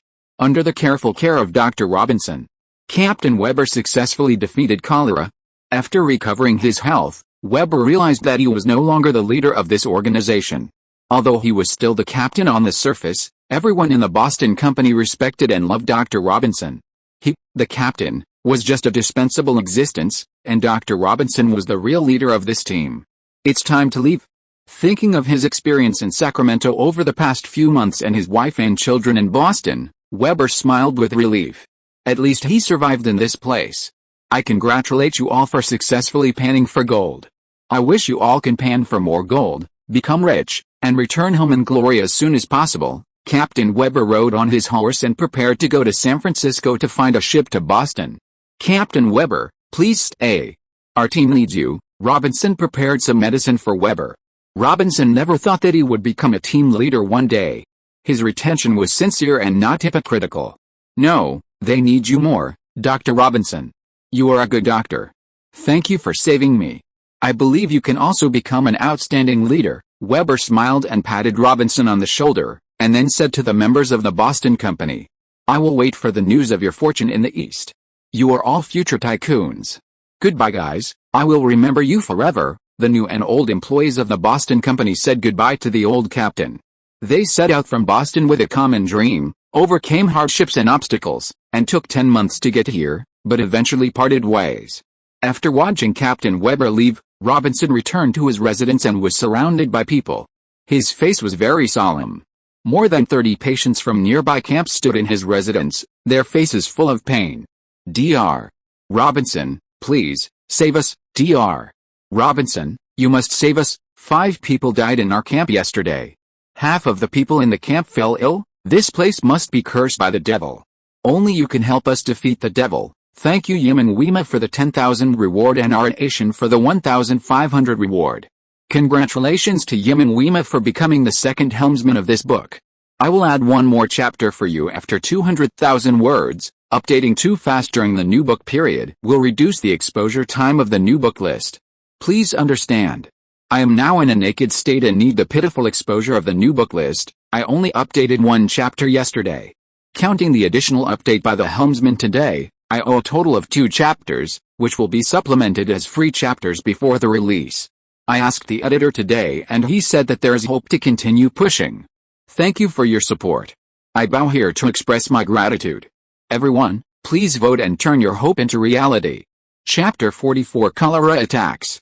The dry air was filled with a strong smell of feces. Out of caution, Robinson did not dare to touch them directly with his hands. He just observed them from a distance. These patients were emaciated and had already shown varying degrees of dehydration. Robinson's dull eyes fell on a mother and daughter, whose dehydration symptoms were the most serious among them. Doctor, please save her. The mother slumped on the ground.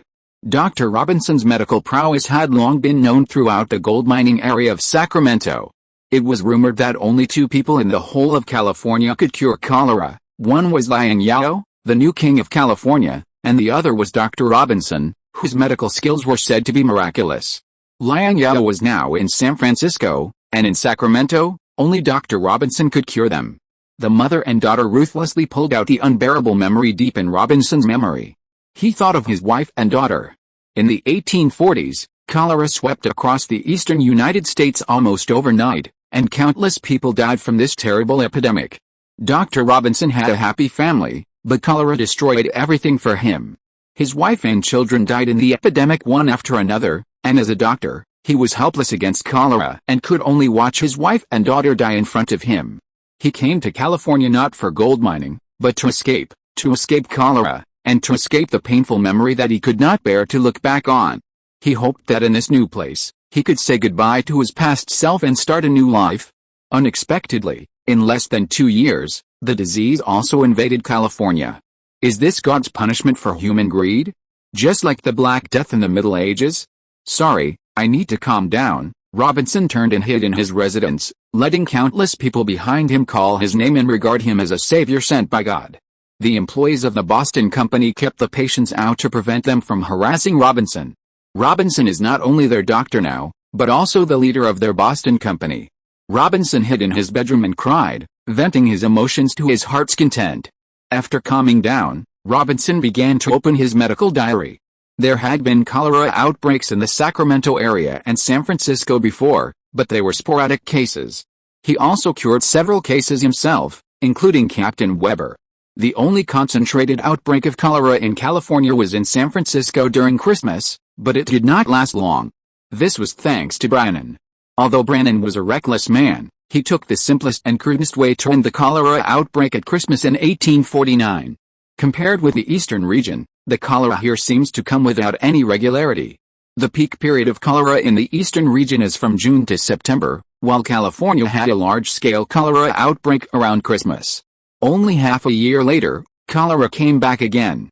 This made Robinson at a loss and increasingly clueless. Robinson carefully analyzed the cases he had treated, including Americans, British, French, Germans, but no Chinese. Unlike those idiots in the mining area who regarded cholera as Chinese cholera, Robinson, as a doctor, was very clear-headed. The spread of epidemics does not discriminate between races.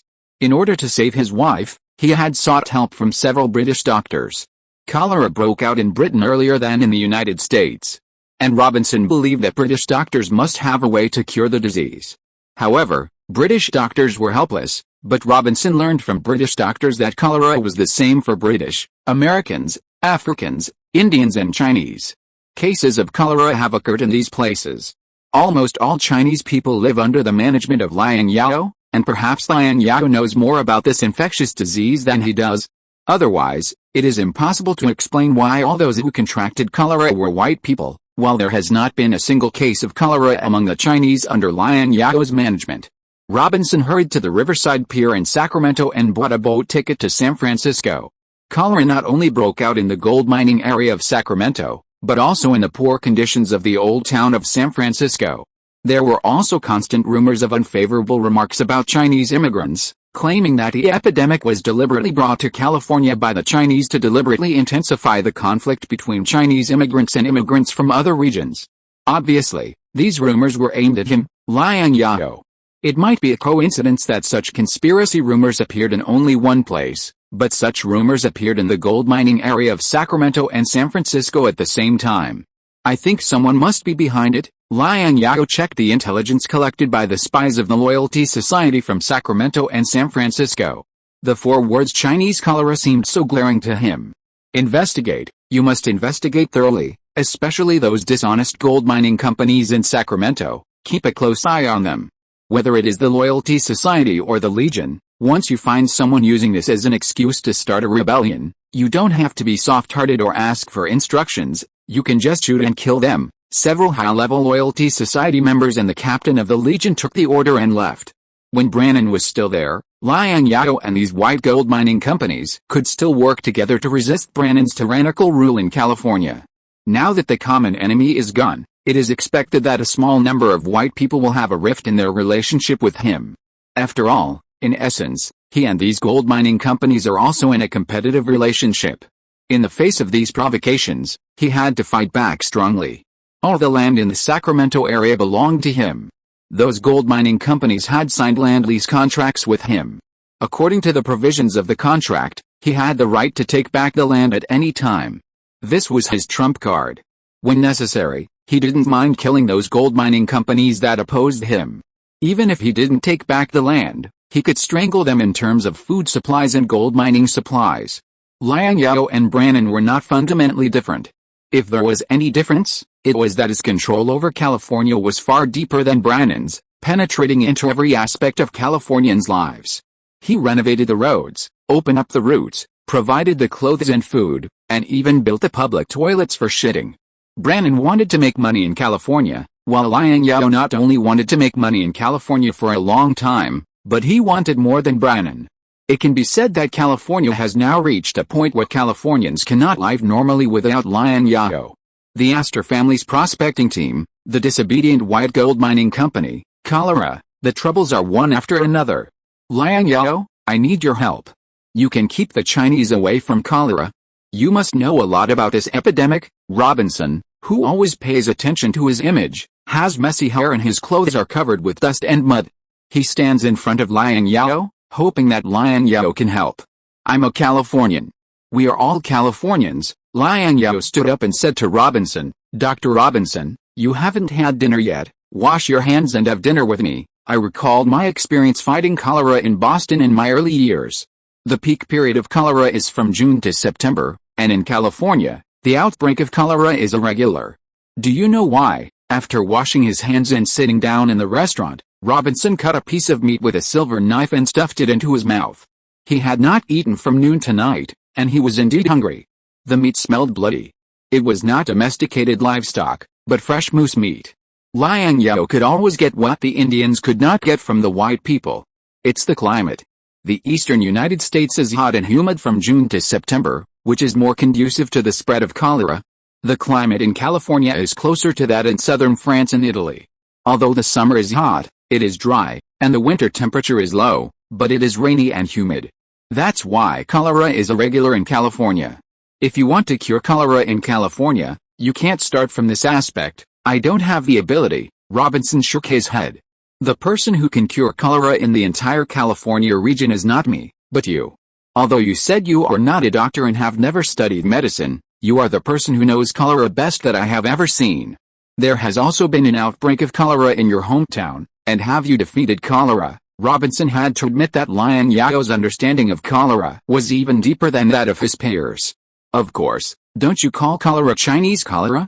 It's also a matter of cleaning up. The Chinese immigrants know more about Chinese cholera. Liang Zhao was not speaking in anger. Cholera originated from the magical Holy River in India, the Ganges Delta. This epidemic has a short incubation period. In the early years, due to the limited level of transportation technology, it has always been limited to the Indian region. It was not until the arrival of the British that cholera was able to spread to all parts of the world with the British fleet. American cholera originated from the European continent. If we must add the first place name in front of cholera, we will call it Indian cholera, just as the Spanish flu is actually the American flu. In the War of Conquest of India, the number of British soldiers who died from cholera was as high as 3,000, far higher than the number of British soldiers who died directly on the battlefield. Cholera also broke out in Guangzhou in the early years, and its source was the sailors of the British East India Company fleet. While humans enjoy the convenience brought by scientific and technological progress and globalization, they also have to bear the cost of globalization, and infectious diseases are one of them. Chapter 45 The Innocent Robinson. I'm sorry. You can publish a newspaper to clarify such ridiculous rumors. I will also come out to clarify. In the circle of doctors in California, my words are still more authoritative. Robinson apologized for this and also expressed his naive thoughts. California has no government. We must save ourselves. Can we follow the example of the eastern region and steam disinfect and quarantine each foreigner who comes to California? Cholera is spread through miasma, which is recognized by the medical community. Steam disinfection and quarantine observation may have some effect. Dr. Robinson, you are really naive. Liang Zhao felt angry and amused.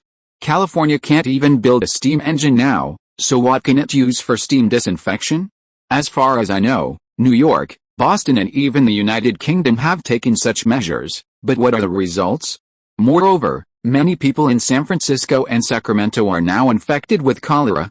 What's the point of isolating foreign gold diggers? The eastern United States did implement relatively strict quarantine measures, but it did not achieve any results. Instead, the quarantine measures restricted trade between states and caused public dissatisfaction. The United States has been in the midst of a cyclical economic crisis in recent years, and the quality of life of the people has seriously declined. It is not surprising that the government's ineffective quarantine measures have caused public resentment. Dr. Robinson, the miasma theory is untenable. First of all, your thinking is wrong. Faced with a layman's questioning of medical authority, Robinson certainly could not accept it. He immediately stood up and debated with Liang Zhao, trying to maintain the authority of the miasma theory. Liang Zhao was too lazy to debate with Robinson, and took Robinson directly to his new study. On the wall of the study was a map of San Francisco and Sacramento, with the main cholera outbreaks marked on the map. He did not intend to tell Robinson directly that cholera was not spread through the air, but through water. Facts speak louder than words. Letting Robinson find the answer from this map himself is far more convincing than telling Robinson in person. Furthermore, he not only had to convince Robinson, but also had to break the authority of the miasma theory and let other doctors in California also recognize that cholera was transmitted by water. Only in this way can the prevention and control of cholera proceed. This method is the spatial statistical method used by John North in the London cholera in 1854. The London authorities adopted his suggestion and shut down the water pumps in the cholera area. The cholera in London soon disappeared. Although John North did not find the pathogen of cholera, he found the source of infection. For the prevention and control of cholera, finding the source of infection is enough. The pathogen of cholera, Vibrio cholerae, was not discovered until 1883. Water source, it's the water source. This is a great medical discovery. Staring at the map for a long time, Robinson excitedly grabbed Liang Zhao's shoulders as if he had discovered a new continent. Liang Zhao, you are amazing. Now I understand how stupid my previous approach was. I should have focused on finding the source of infection instead of treating the patients. This discovery can save thousands of people. You are right, the rationality of the miasma theory is indeed debatable. Although Robinson defended the authority of medicine, he was not a stubborn person who had not changed his mind. He was willing to accept the truth and apologize to Liang Zhao. I'm sorry, Liang Zhao, I was wrong. Authority is not necessarily right. Laymen are not bound by inherent rules and can see things more clearly than us insiders. It is indeed the water source. Captain Sven and his sailors have very poor hygiene habits and come into contact with a lot of people, but they have been drinking wine as water, so they have not been infected with cholera. According to the miasma theory, they would have died long ago. Liang Zhao accepted Robinson's apology and gave another example. Can I write to inform the relevant authorities in the East of this discovery? Cholera is also serious in the East. Robinson hoped to inform the Eastern authorities of this important discovery so that they could effectively prevent and control cholera in the Eastern region. It was Liang Zhao who discovered the source of cholera, not him, so he asked Liang Zhao for permission. It's up to you. I only care about the current cholera situation in California. Of course, Robinson was as excited as a child. If we know the source of cholera, we can cut it off, but we still need your help. Only you have the ability to do this. I can do this. Liang Zhao nodded and agreed. Even if Robinson didn't say it, he would do it. It would not be good for him if cholera spread in California. He also needs a healthy and stable California. If he can successfully prevent and control cholera, his reputation in California will also rise. California's limited medical resources can also be taken in at this opportunity. However, in addition to isolating the source of infection, we also need to treat patients who have already contracted cholera. We cannot give up on them. I don't have accurate data on how many patients there are in Sacramento, but there are at least 700 patients who have contracted cholera in San Francisco. I have gathered them together, but I don't have enough doctors. Liang Zhao pointed to San Francisco on the map. I have vacated several buildings here. They were originally shops with good business, but the health of the people of California is far more important than making money. I plan to set up a hospital here. My suggestion is to convene a citizens committee meeting in your name and call on doctors from various gold mining companies to join the hospital to treat cholera patients. Patients need to be concentrated, and doctors must also be concentrated, so that it will be more efficient. Of course, I mean the real doctors of various gold mining companies, not those who fish in troubled waters. Dr. Robinson, you said that you are very influential in the circle of doctors in California. The simple Robinson also thought this was a good idea, but it would be very difficult to implement it in practice. These doctors are employees of various gold mining companies. If you want to hire them, you need to pay a huge penalty for breach of contract. Moreover, they are different from me and the salary they ask for is not low. Robinson looked embarrassed. And we need to convince the leaders of various gold mining companies. This is not an easy task. I will solve the problem of the doctor's penalty and salary. They can become my employees. I will pay their salary and they will assist you in treating patients. Liang Zhao looked at Robinson. As for whether you can convince them, it depends on your ability. Dr. Robinson, in front of Liang Zhao, Robinson felt ashamed. Liang Zhao had found the source of cholera for him and provided money and land. He did his best to prevent and control cholera without caring about personal gains and losses. He had no reason to hesitate any longer. Robinson gritted his teeth and agreed, I will convince those doctors and the leaders of the gold mining companies. Chapter 46 The Mint. Dr. Robinson is such a kind and good man. After seeing Robinson off, Strauss, who was following Liang Zhao, sighed as he looked at Robinson's tall back as he walked away. He couldn't help but express his confusion. Why did Dr. Robinson refuse to accept gold and run around for people who had nothing to do with him? Everyone's pursuit is different.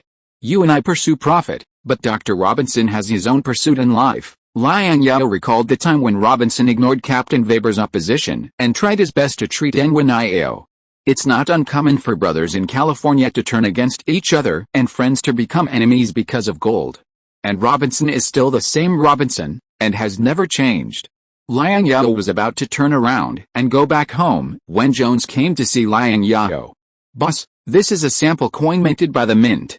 I wonder if you are satisfied. Jones carefully held a small pine box in both hands and presented it to Liang Zhao. A row of exquisite large denomination coins are neatly arranged in the pine wood box. Their face values are consistent with the current gold coin denominations of the US dollar, namely $20 US, $10 US, $5 US, $3 US and $1 US.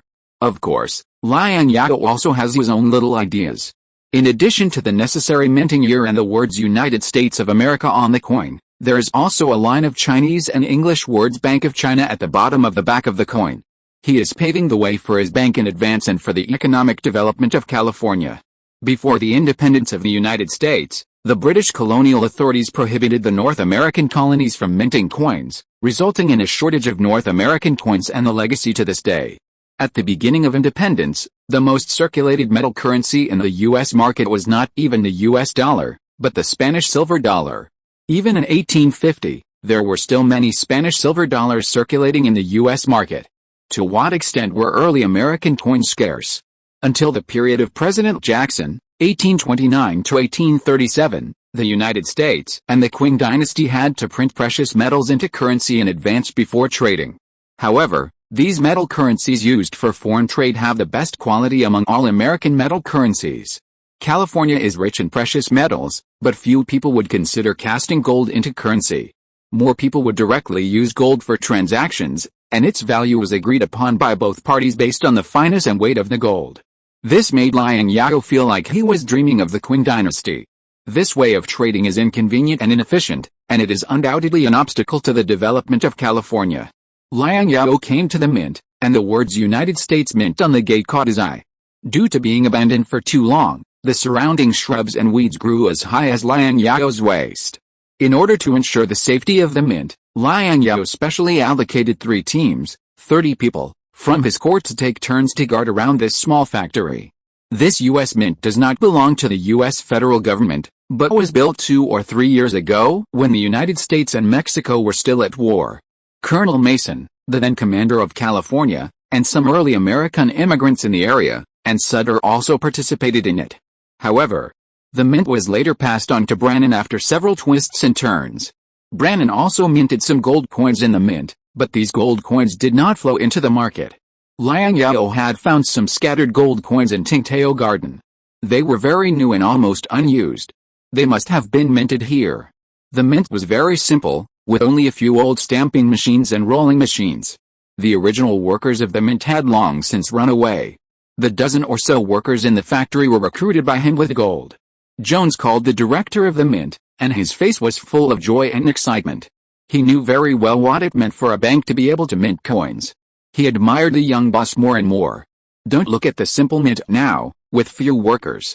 With a huge gold production and high purity of California, the metal currency produced by this mint will be popular in the United States within 3 to 5 years and become the most valuable coin in the United States and even the world. By then, the name of the Bank of China printed on the back of the gold coin will also be passed on by word of mouth among the American people. This is the best advertisement for their Bank of China, an advertisement that all Americans cannot escape. It was the first time for Wrigley, the director of the mint, to meet Liang Zhao. It was the first time for Wrigley to meet the rumored new king of California. Wrigley seemed a little nervous. "Wrigley, how many gold coins can we mint every day?" Liang Zhao asked. "We can only mint 500 or 600 coins. Many machines are broken. Moreover, we don't have a steam engine.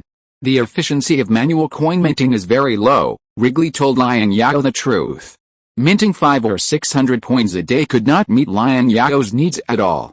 Even if all of them were minted with a face value of $20, the value of the gold coins minted every day was only $12,000. Looking at Wrigley's embarrassed expression, Liang Zhao knew that he had other difficulties to talk about. "If you have any other difficulties, you can tell me directly. In addition to these, we also need copper, tin and iron. The raw materials in stock are only enough for us to use for another week. If you want to mint cents, we also need silver, a lot of silver." Liang Zhao nodded. Wrigley's request was reasonable. A good cook cannot cook without rice. Without giving him the raw materials, he would not be able to mint coins for Liang Zhao. A small amount of copper, iron and tin is not difficult to obtain, but silver is difficult to obtain. At present, the goods produced by his small factories are in short supply locally, not to mention trading with Mexico and exchanging Mexican silver through trade. Of course, he can also choose a simpler and more brutal method, which is to directly exchange gold with Mexico for silver of equal value. I will find a way to solve these problems. Just focus on minting coins. If there is a steam engine, how much can the efficiency of minting coins be improved? Liang Zhao asked Wrigley. At least 5 times more. If you can add more machines and manpower, it is not difficult to mint thousands of coins every day, Wrigley said. Other mints are waiting for gold to start working. Only the gold of the California mint needs to wait in line outside the mint to be minted into coins. After inspecting the mint, Liang Zhao returned to his residence and saw K. Mingsheng pulling a cart of rice to Tingtao Garden. Encouraged by Liang Zhao, many Chinese have reclaimed farmland and planted rice near San Francisco and Sacramento, but the rice seedlings planted this year are not yet ripe for harvest. Only K. Mingsheng and a few other early Chinese immigrants have a few acres of rice fields.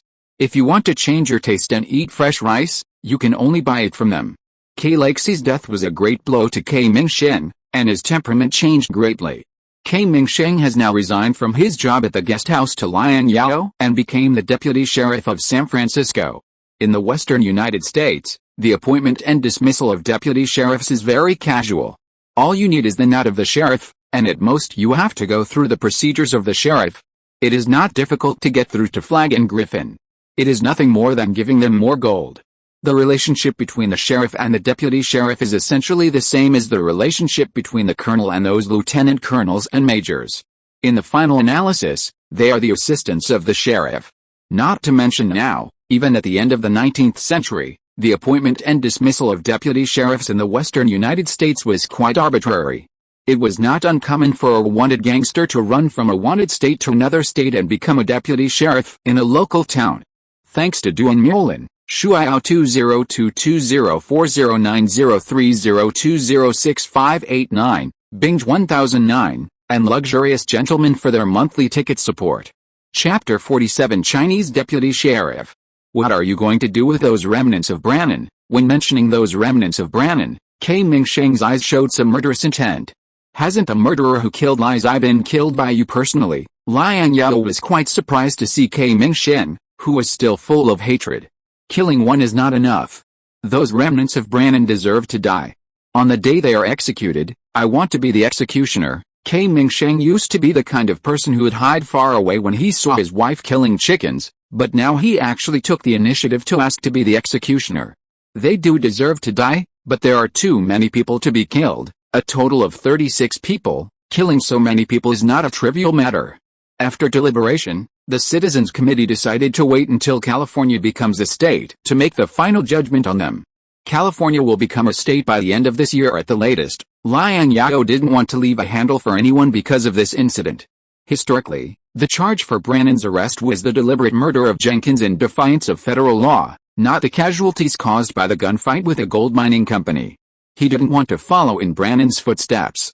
Although he was now the most powerful and wealthy man in California, he had to learn to restrain himself. Killing people was not difficult, but what was difficult was how it ended after killing people. Although the conflict between miners led to casualties and the private court executed people, both were murders, but the nature of the two was completely different. At least that's what a gentleman in Congress thought. The wealthy families in the East were jealous of his property in California and wanted to frame him with some crimes and send him to prison, so that they could divide up his land and gold in California. Will they all die? K. Mingsheng asked. Yes, we have the final say on whether they live or die, and we also make the laws of California. Liang Zhao gave K. Mingsheng an affirmative answer. He did not intend to use federal law to judge Brannon's remnants, but planned to use California state law to judge Brannon's remnants after the state was established. After receiving an affirmative answer, K. Mingsheng finally felt relieved. Since California already has a Chinese deputy sheriff, I think it is reasonable to have a few more Chinese police officers. There are at least 2,000 or 3,000 Chinese in California now, and the police force also needs Chinese to ensure our safety. You are Chinese, although you are a deputy sheriff, those foreign mounted police may not obey you, and it will be convenient for you to do things with a few Chinese mounted police. Liang Zhao wants to insert Chinese into the police force in California. I have this idea, but we are mounted police, we must know how to ride horses, and there are not many people in Guangdong and Fujian who can ride horses. K. Mingsheng also thinks this idea is very good, and it is still necessary to have people of his own in the police force to feel at ease. The mounted police of this era are not the so-called mounted police in later generations. The so-called mounted police in later generations are mostly a title with a strong historical color. Of course, the mounted police who use motorcycles as a means of transportation are another matter. In this era without internal combustion engines, there are no cars and motorcycles as means of transportation. Mounted police really need to know how to ride horses and are real mounted police. Then learn and use it now. You choose the people. It's better if they know English. As for the horses, I'll exchange some cloth, rice and flour with the Indians later. K. Mingsheng agreed with Liang Zhao's proposal, and he didn't forget the purpose of today's visit. Flag asked me to remind you that several gold mining companies in the Sacramento gold mining area may take some actions that are unfavorable to you in the near future. I hope you can be prepared. They are just clowns. How are they compared to Brannon? Besides, those foreign gold mining companies are not a monolithic entity. Those clowns are not a big threat to Liang Zhao. These gold mining companies also have his spies. Their every move is under Liang Zhao's control. Most of the smart gold mining companies are still on his side and will not risk offending him to cause trouble in the gold mining area.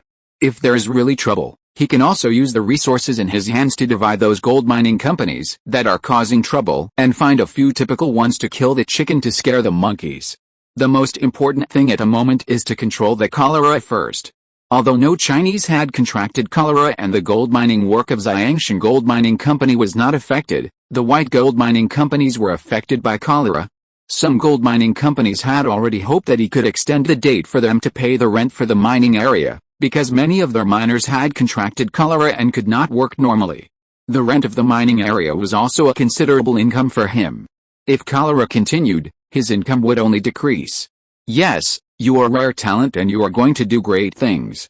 I am worrying too much. K. Mingsheng also felt that his worries were a bit redundant. Even in New York, no one dares to be so presumptuous and rude to the Astor family. At the dock of San Francisco Bay, Adar Astor stood on the cargo box. His eyes that were almost spitting fire stared at the bustling commercial street not far away. Because of his refusal to pay the berthing fee, his two steamships had been forcibly towed out of the port's berthing area.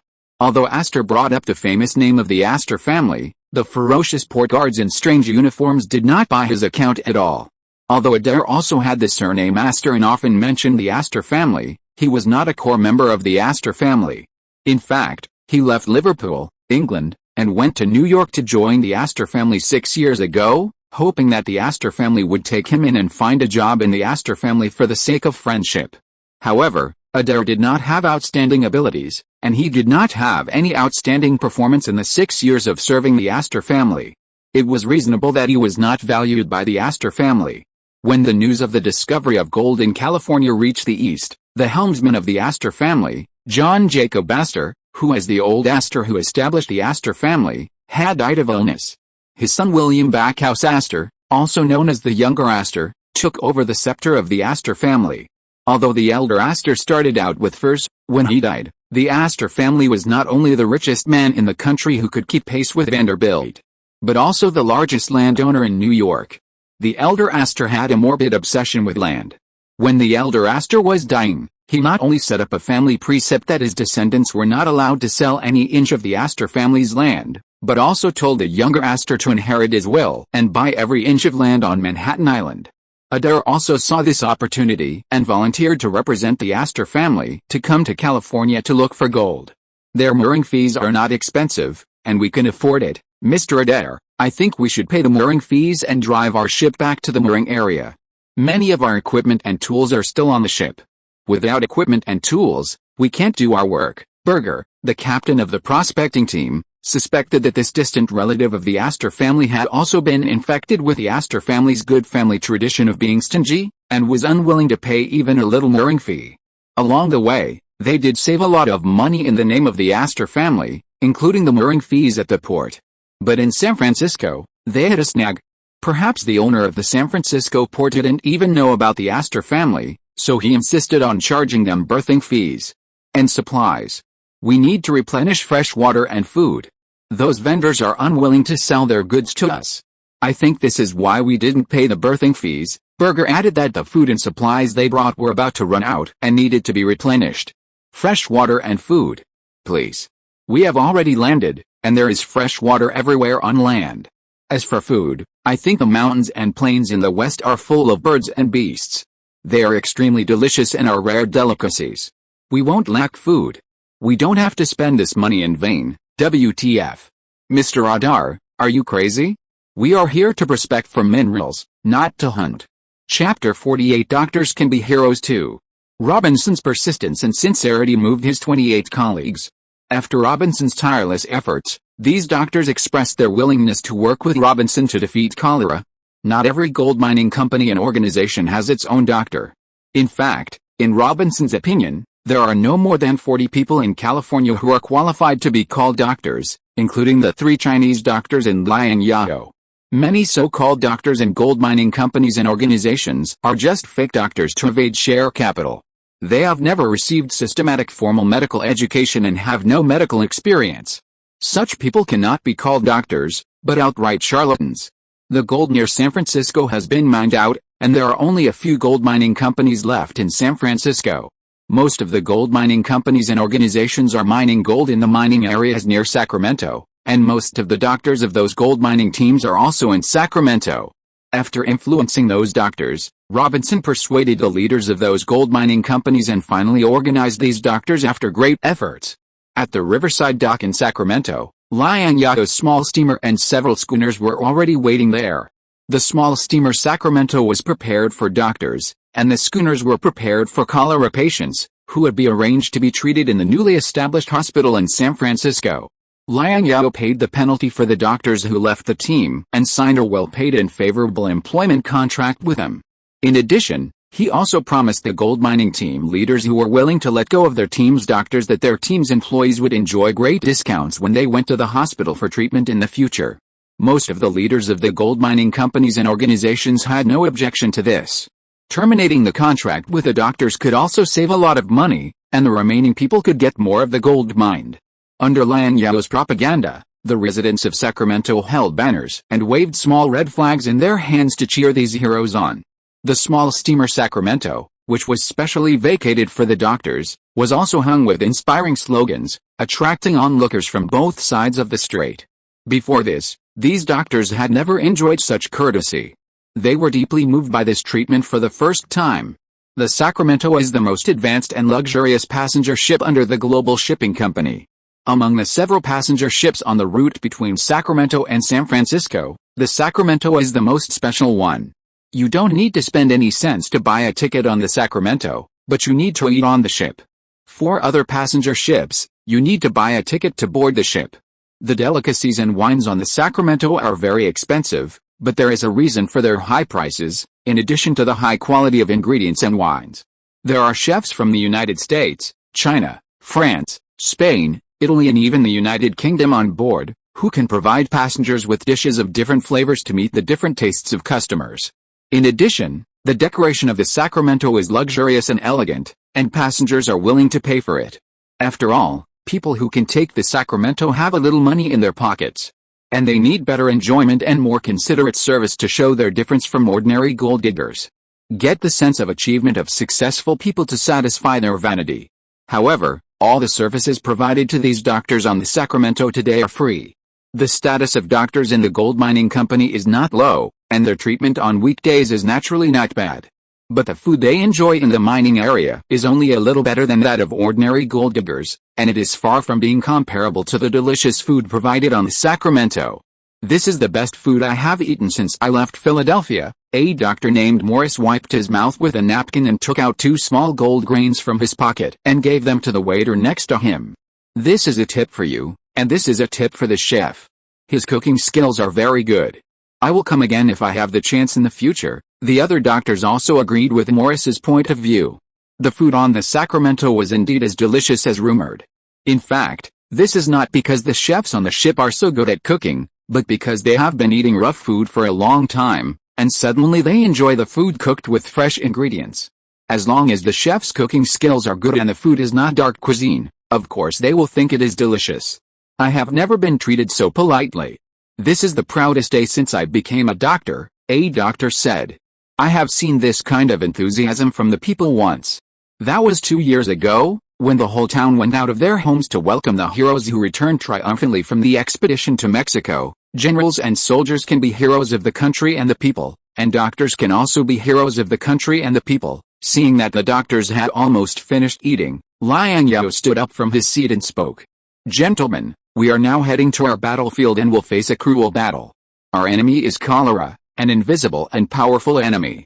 This is a war without gunpowder. It is also a cruel war. Over the years, I have seen too many patients and doctors die of cholera, Morris said with a heavy heart, as if mourning those who died of cholera. The other doctors also changed color, and their eyes were filled with fear of cholera. The fear of cholera in today's world is no less than the fear of the Black Death in the Middle Ages. Because no one has found a way to treat cholera, and the mortality rate in some places where cholera is serious is even more than 50%. It is not surprising that these doctors are afraid of cholera. It is the instinctive fear of death of human beings. Although the doctors are afraid, no one backs down. Liang Zhao's understanding of cholera is also very superficial. After all, the sanitary conditions of his motherland have been greatly improved compared with the founding of the country. In his memory, cholera is also very far away from him. Only when he occasionally sees news about the outbreak of cholera in backward areas with poor sanitary conditions, such as the neighboring nation, will he remember that this infectious disease once swept the world and troubled mankind. That's because we haven't found the right way and have always believed in the wrong authoritative fallacies of the past. I think as long as we work together, find the right way, and break the shackles of old rules, cholera is not invincible. My hometown has defeated cholera before. Liang Zhao encouraged these doctors. If they want to defeat cholera, they must first overcome the fear of cholera. Hearing that there was a precedent of defeating cholera, the doctors couldn't help but perk up and listen attentively, fearing that they would miss a word. Liang Zhao unfolded the map hanging on the wall. I think Dr. Robinson has also shown you this map. Cholera is transmitted through water sources. I have already published a statement in the newspaper, and also issued a clear ban on drinking the water and raw water of the American River, and also prohibiting fishing for aquatic products in the river. As long as the source of infection is isolated, the number of patients will be greatly reduced, and your pressure will be less. Morris took off his hat and saluted Liang Zhao. Yesterday I saw your people patrolling near the American River, driving away people who took water and defecated in the American River, and providing free clean drinking water to the mining area. I admire this deeply. Morris was skeptical about the debate between the doctors on the miasma theory and the water source theory. Facts will prove which is right between the miasma theory and the water source theory. The most important thing now is to put aside these meaningless debates and work together to defeat cholera. Yes. My company also received 5 barrels of drinking water provided by you for free yesterday, another doctor said. I wonder what we need to do after arriving in San Francisco.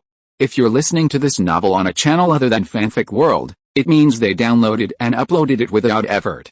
We cordially invite you to visit our channel, Mundo Fanfic Novelis. There you'll find the original version of this story and you can explore many other novels of various genres. We're waiting for you to immerse yourself in a world of incredible novels. Chapter 49 How to Cure Cholera. All you have to do is to do your best to treat these patients.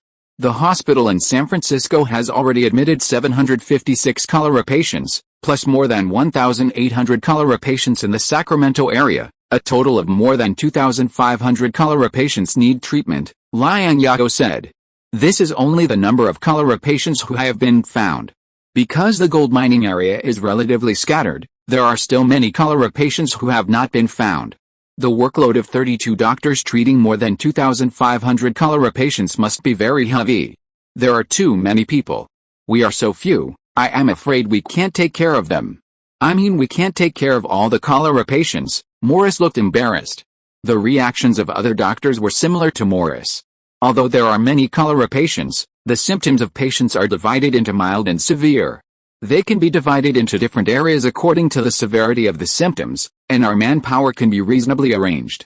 As for the problem of insufficient manpower, I will advertise in the newspaper to recruit volunteers from the public to assist you. If there are not enough volunteers, I will pay you to hire enough manpower. Liang Zhao made his suggestion. It's a good idea. I've treated some patients with mild symptoms, and they recovered very quickly, Dr. Robinson agreed. There has never been a precedent in the United States to help more than 2,500 cholera patients at the same time. Even the largest Pennsylvania hospital, New York Hospital, and Massachusetts General Hospital are not able to accept so many cholera patients at the same time. Morris still had some concerns. Placing more than 2,500 cholera patients and treating them is not only a huge test for us doctors, but also a great challenge for your organizational ability. Of course, it will cost a lot of money to do this. Another doctor followed closely and expressed his concerns. The medical system in the United States at this time was not sound. When the rich were sick, they often liked to find doctors in private clinics because the doctors in private clinics had better medical skills. Those who were a little richer had their own private doctors. There were also public hospitals, which were mainly for the poor and were managed by the federal government, state governments, and lower-level local governments. But the medical level of public hospitals was relatively limited. This was exactly the same as in later generations. In addition, there is a type of charity hospital established by charity groups for the purpose of generating electricity for love, which mainly relies on charitable donations to maintain its operation. For example, the Catholic Church Hospital belongs to this type of hospital. If there is no precedent, we will create a precedent. Gentlemen, as long as we defeat cholera, we will be recorded in history as a miracle in medical history. Liang Zhao was well prepared for these questions raised by the doctors. I will solve the food and accommodation problems of all the cholera patients admitted, and I will also bear all the treatment expenses. I have also arranged your food, clothing, housing and transportation. I will withstand all the pressure from the outside world for you. All you need to do is to do your best to treat these poor cholera patients and keep them alive. Liang Zhao's reputation in the eyes of the Chinese is already at its peak. But he wants more than just absolute influence in the Chinese circle. He also wants to have a high prestige in the white circle in California, and to do this, he must control more than just their food, clothing, housing and transportation. He must also conquer their hearts and make them completely convinced of you. As long as he can conquer their hearts, he can conquer their votes, as long as he controls the votes in the hands of these voters. With the power of the states in the United States, no matter how incompetent he is, he can be a local tyrant in California, win control of a state for himself and his compatriots, and have a foothold in America. If his influence is limited to his own ethnic group, the upper limit of his future development will not be that high. That's why he would rather lose money than save other ethnic groups infected with cholera. I toast you a glass. Robinson, who had been silent all the time, poured a glass of sherry, stood up and drank the wine in the glass. We toast you a glass too. It is a blessing for the people of California to have such a generous person like Mr. Liang. The doctors in the restaurant stood up with their glasses filled with wine and solemnly toasted Liang Zhao. Looking at the entire United States, let alone the local gentry and wealthy people, even the politicians in the government, there are very few people who are as responsible and have such a vision as Liang Zhao. They prefer to talk big to voters and make promises they cannot fulfill to win their votes. To the victory over cholera. To the medical miracle. To your generosity. Cheers. Seeing that everyone was in high spirits and drank the wine in their glasses heroically, Liang Zhao raised his glass high and then drank it all. After the meal, Liang Zhao took out the pocket watch in his chest pocket to check the time. There was still an hour before Sacramento arrived in San Francisco. Liang Zhao asked Robinson to call a few doctors with better medical skills to the deck. He wanted to know how doctors in this era treated cholera. You are doctors, you are professionals. I will not interfere with your work in treating patients, but I want to know, how do you plan to treat these cholera patients? Robinson called a few doctors who had experience in treating cholera patients. Facing the questions raised by Liang Zhao, the answers they gave were similar. Camphor extracted from evergreen bark can relieve muscle pain and cramps. Grinding pepper into powder and using it as medicine can stimulate the body's circulation. If the patient can't stand the pain of diarrhea and vomiting, you can add a little opium tincture so that they can have fewer bowel movements and vomit less a day. The doctors actively exchanged their treatment experiences and methods and shared their treatment experiences with each other. The treatment plans given by these doctors were quite reliable, which made Liang Zhao breathe a sigh of relief. At least there were no weird treatment methods used in the Middle Ages to deal with the Black Death, such as bloodletting, bathing with urine, smearing the body with feces, swallowing emeralds raw, whipping with whips, etc. Liang Zhao was a little worried that his newly opened hospital would become a funeral home. Now it seems that he was worrying too much. From the Middle Ages to the present, human cognition of diseases and medical level have been constantly improving. But these can only alleviate the pain of cholera patients. As for whether patients can overcome cholera and survive, it depends on whether their own immunity is strong enough, Dr. Robinson explained to Liang Zhao. In general, this is a temporary solution, not a permanent solution. Can cholera patients with severe dehydration be given water? Liang Zhao thought that cholera could easily cause abnormal water, electrolyte and acid-base balance, and later generations attached great importance to fluid rehydration in the treatment of cholera patients. Fluid rehydration is carried out by injecting saline solution, but this thing is not available until the end of this century. Even if you had saline solution, he could not make a needle for injection under his current conditions. I tried to get them to drink more water, but there was no effect. I also tried alcohol. Dr. Robinson shook his head. Drinking water directly may not be absorbed by the body, but what if salt and sugar are used to mix drinking water? Can this promote the absorption of water by the gastrointestinal tract? Liang Zhao remembered that some areas in Africa and South Asia, with backward medical conditions in later generations, adopted this kind of water rehydration method. He can only try his best to treat these cholera patients with the existing medical conditions. Even if it is a folk remedy heard from others, he is willing to give it a try. I think it's worth a try. Morris thought this method was worth a try. You really haven't studied medicine. Robinson looked at Liang Zhao with doubt. The method of treating cholera in this chapter refers to Robinson's personal diary. I just consulted a friend who studied medicine. Maybe this method is reliable. After all, the author is not a medical student. It seems that the results are a little short of the continuation of the push. The smart push has not increased in the past 2 days. I hope a miracle will happen. I kowtow to everyone and ask for follow-up reading. Thanks to Writing a Steel Pipe to Wander, G. Udo Shushin, and book friend 20200917223614728 for their monthly ticket support. Chapter 50 Awakened Citizens. It was already 3:15 in the afternoon when the Sacramento arrived in San Francisco. Liang Zhao prepared white coats, gloves and masks that had just been sewn by the garment factory for the doctors. Doctors in this era did not have a conventional uniform, especially since most of these doctors were doctors from private clinics and usually wore casual clothes when they went out to see patients. White coats only gradually became the standard for medical workers in the late 19th century, when medical and health technology was booming. Liang Zhao was not sure why later generations chose white coats instead of coats of other colors. However, this is something that has been tested by history, and there is nothing wrong with using it directly. The reason why he asked these doctors to wear uniform white coats was to make it easier for patients to find doctors in the crowd. San Francisco already accommodated 756 cholera patients, which was already a bit crowded. Now more than 1,800 patients brought from Sacramento have poured in, making this simple hospital even more crowded. Fortunately, there were people from the Loyalty Society and the Legion to maintain order in the hospital, and the scene was still orderly. If they encounter some disobedient people, they just need to hit them with the butt of a gun. The doctors have already discussed on the ship. What they need to do today is to divide these patients into mild, moderate and severe patients, and place them in different areas. The formal treatment will begin tomorrow. Liang Zhao has also sent the doctor's luggage to a hotel near the hospital. In order to accommodate these doctors and volunteers who come to help, he has specially vacated a hotel to provide free food and accommodation for these medical staff. Sven heard about Liang Zhao in the hospital and came to the hospital alone to find Liang Zhao.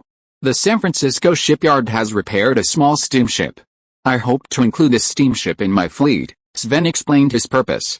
After the inland route between San Francisco and Sacramento was opened, Liang Zhao transferred 2 steamships in the best condition from Sven's fleet to operate this inland route, including the Sacramento that Sven loved so much. Can our shipyard repair steamships? I remember the report said that this steamship was seriously damaged. Liang Zhao was somewhat pleased that the shipyard had successfully repaired the severely damaged steamship. The San Francisco shipyard recruited several experienced ship repairers from the miners. They had experience repairing steamships in the New Orleans shipyard before, Sven said. That's good. From only being able to repair slightly damaged steamships to being able to repair seriously damaged steamships now, we have taken a big step forward.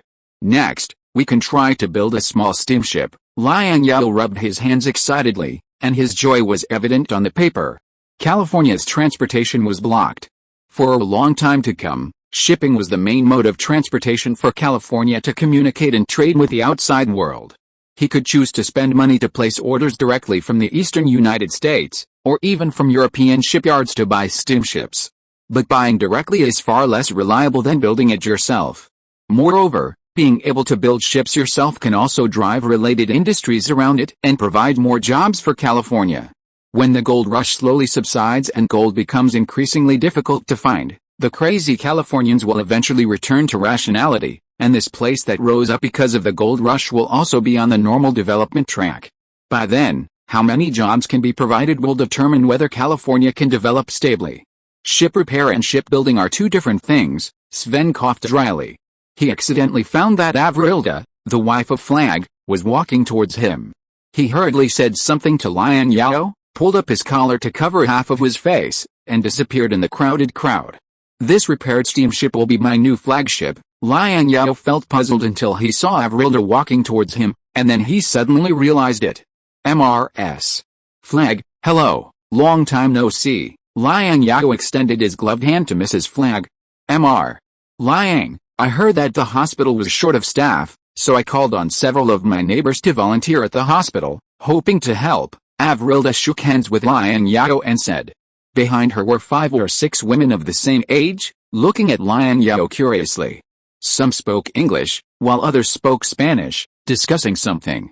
It was just that the surroundings were noisy, so Liang Zhao couldn't hear what they were talking about. But it was probably just gossip among some housewives. We really need help. There are more than 2,500 patients here, but we only have more than 30 doctors. On behalf of these cholera patients, I would like to thank you and all the enthusiastic volunteers. Liang Zhao sincerely thanked Mrs. Flag and those enthusiastic housewives. Please don't say that. We should thank you. Since you came to San Francisco, there are more goods available in San Francisco, and the prices are cheaper than before. The public security situation is also much better. You no longer have to worry about criminals breaking into the house, robbing your property, and threatening you with knives. Now you have generously donated money to establish the first hospital in California. Ahem. Liang Zhao coughed twice in embarrassment. This is what a conscious citizen should do. I remember that your home is a little far from here. You and these volunteers can choose to rest in the hotel at night like these doctors, or you can choose to go home. I will send someone to escort you to ensure your safety. The peninsula next to the San Francisco Bay is like a thumb sticking out from the map of America. The northeast corner of the peninsula is the rapidly expanding urban area of San Francisco. San Francisco has changed so much that Connie can hardly recognize the place. 2 years ago, when he first came to this place, the city in front of him was still a village called Yerba Buena Village. The name of the village had a strong Spanish flavor because it had just become the territory of the United States of America. He vaguely remembered that there were only more than 200 buildings here at that time, and only 12 of them were shops. Of course, just like the slums in the big cities in the East, there were more than 30 simple wooden houses around Yerba Buena Village at that time. He missed a short time in San Francisco. In that short and beautiful time, without the control of his father, he felt unprecedented freedom. Even the air he breathed was more comfortable than before, full of the taste of freedom. He could do whatever he wanted in San Francisco with the money his father gave him. He could go whoring, gamble, smoke opium, drink alcohol, brag, and fight with those rude miners when he was in a bad mood. There is no red tape like in New York, no annoying patrolmen and sheriffs. After committing a crime, he does not have to go to jail and wait for his father to spend money to bail him out, and then beat him up. If he had money, he would be willing to stay in this decadent place until he died of old age. Since he is a degenerate in the eyes of the world, the most suitable place for him is naturally the decadent place. Listen to me, you useless guy, this is your last chance. If it's the same as last time, I will not hesitate to expel you from the Vanderbilt family. Vanderbilt hit Connie's head hard and gave Connie a stern warning. He knew what was going on in this idiot's mind. End of this chapter. Thank you very much for reaching the end. Don't forget to like. Looking for more exclusive content and immediate access? Subscribe to our Patreon. Remember, every like, subscription, or donation encourages us to continue. Thanks to everyone, see you in the next video.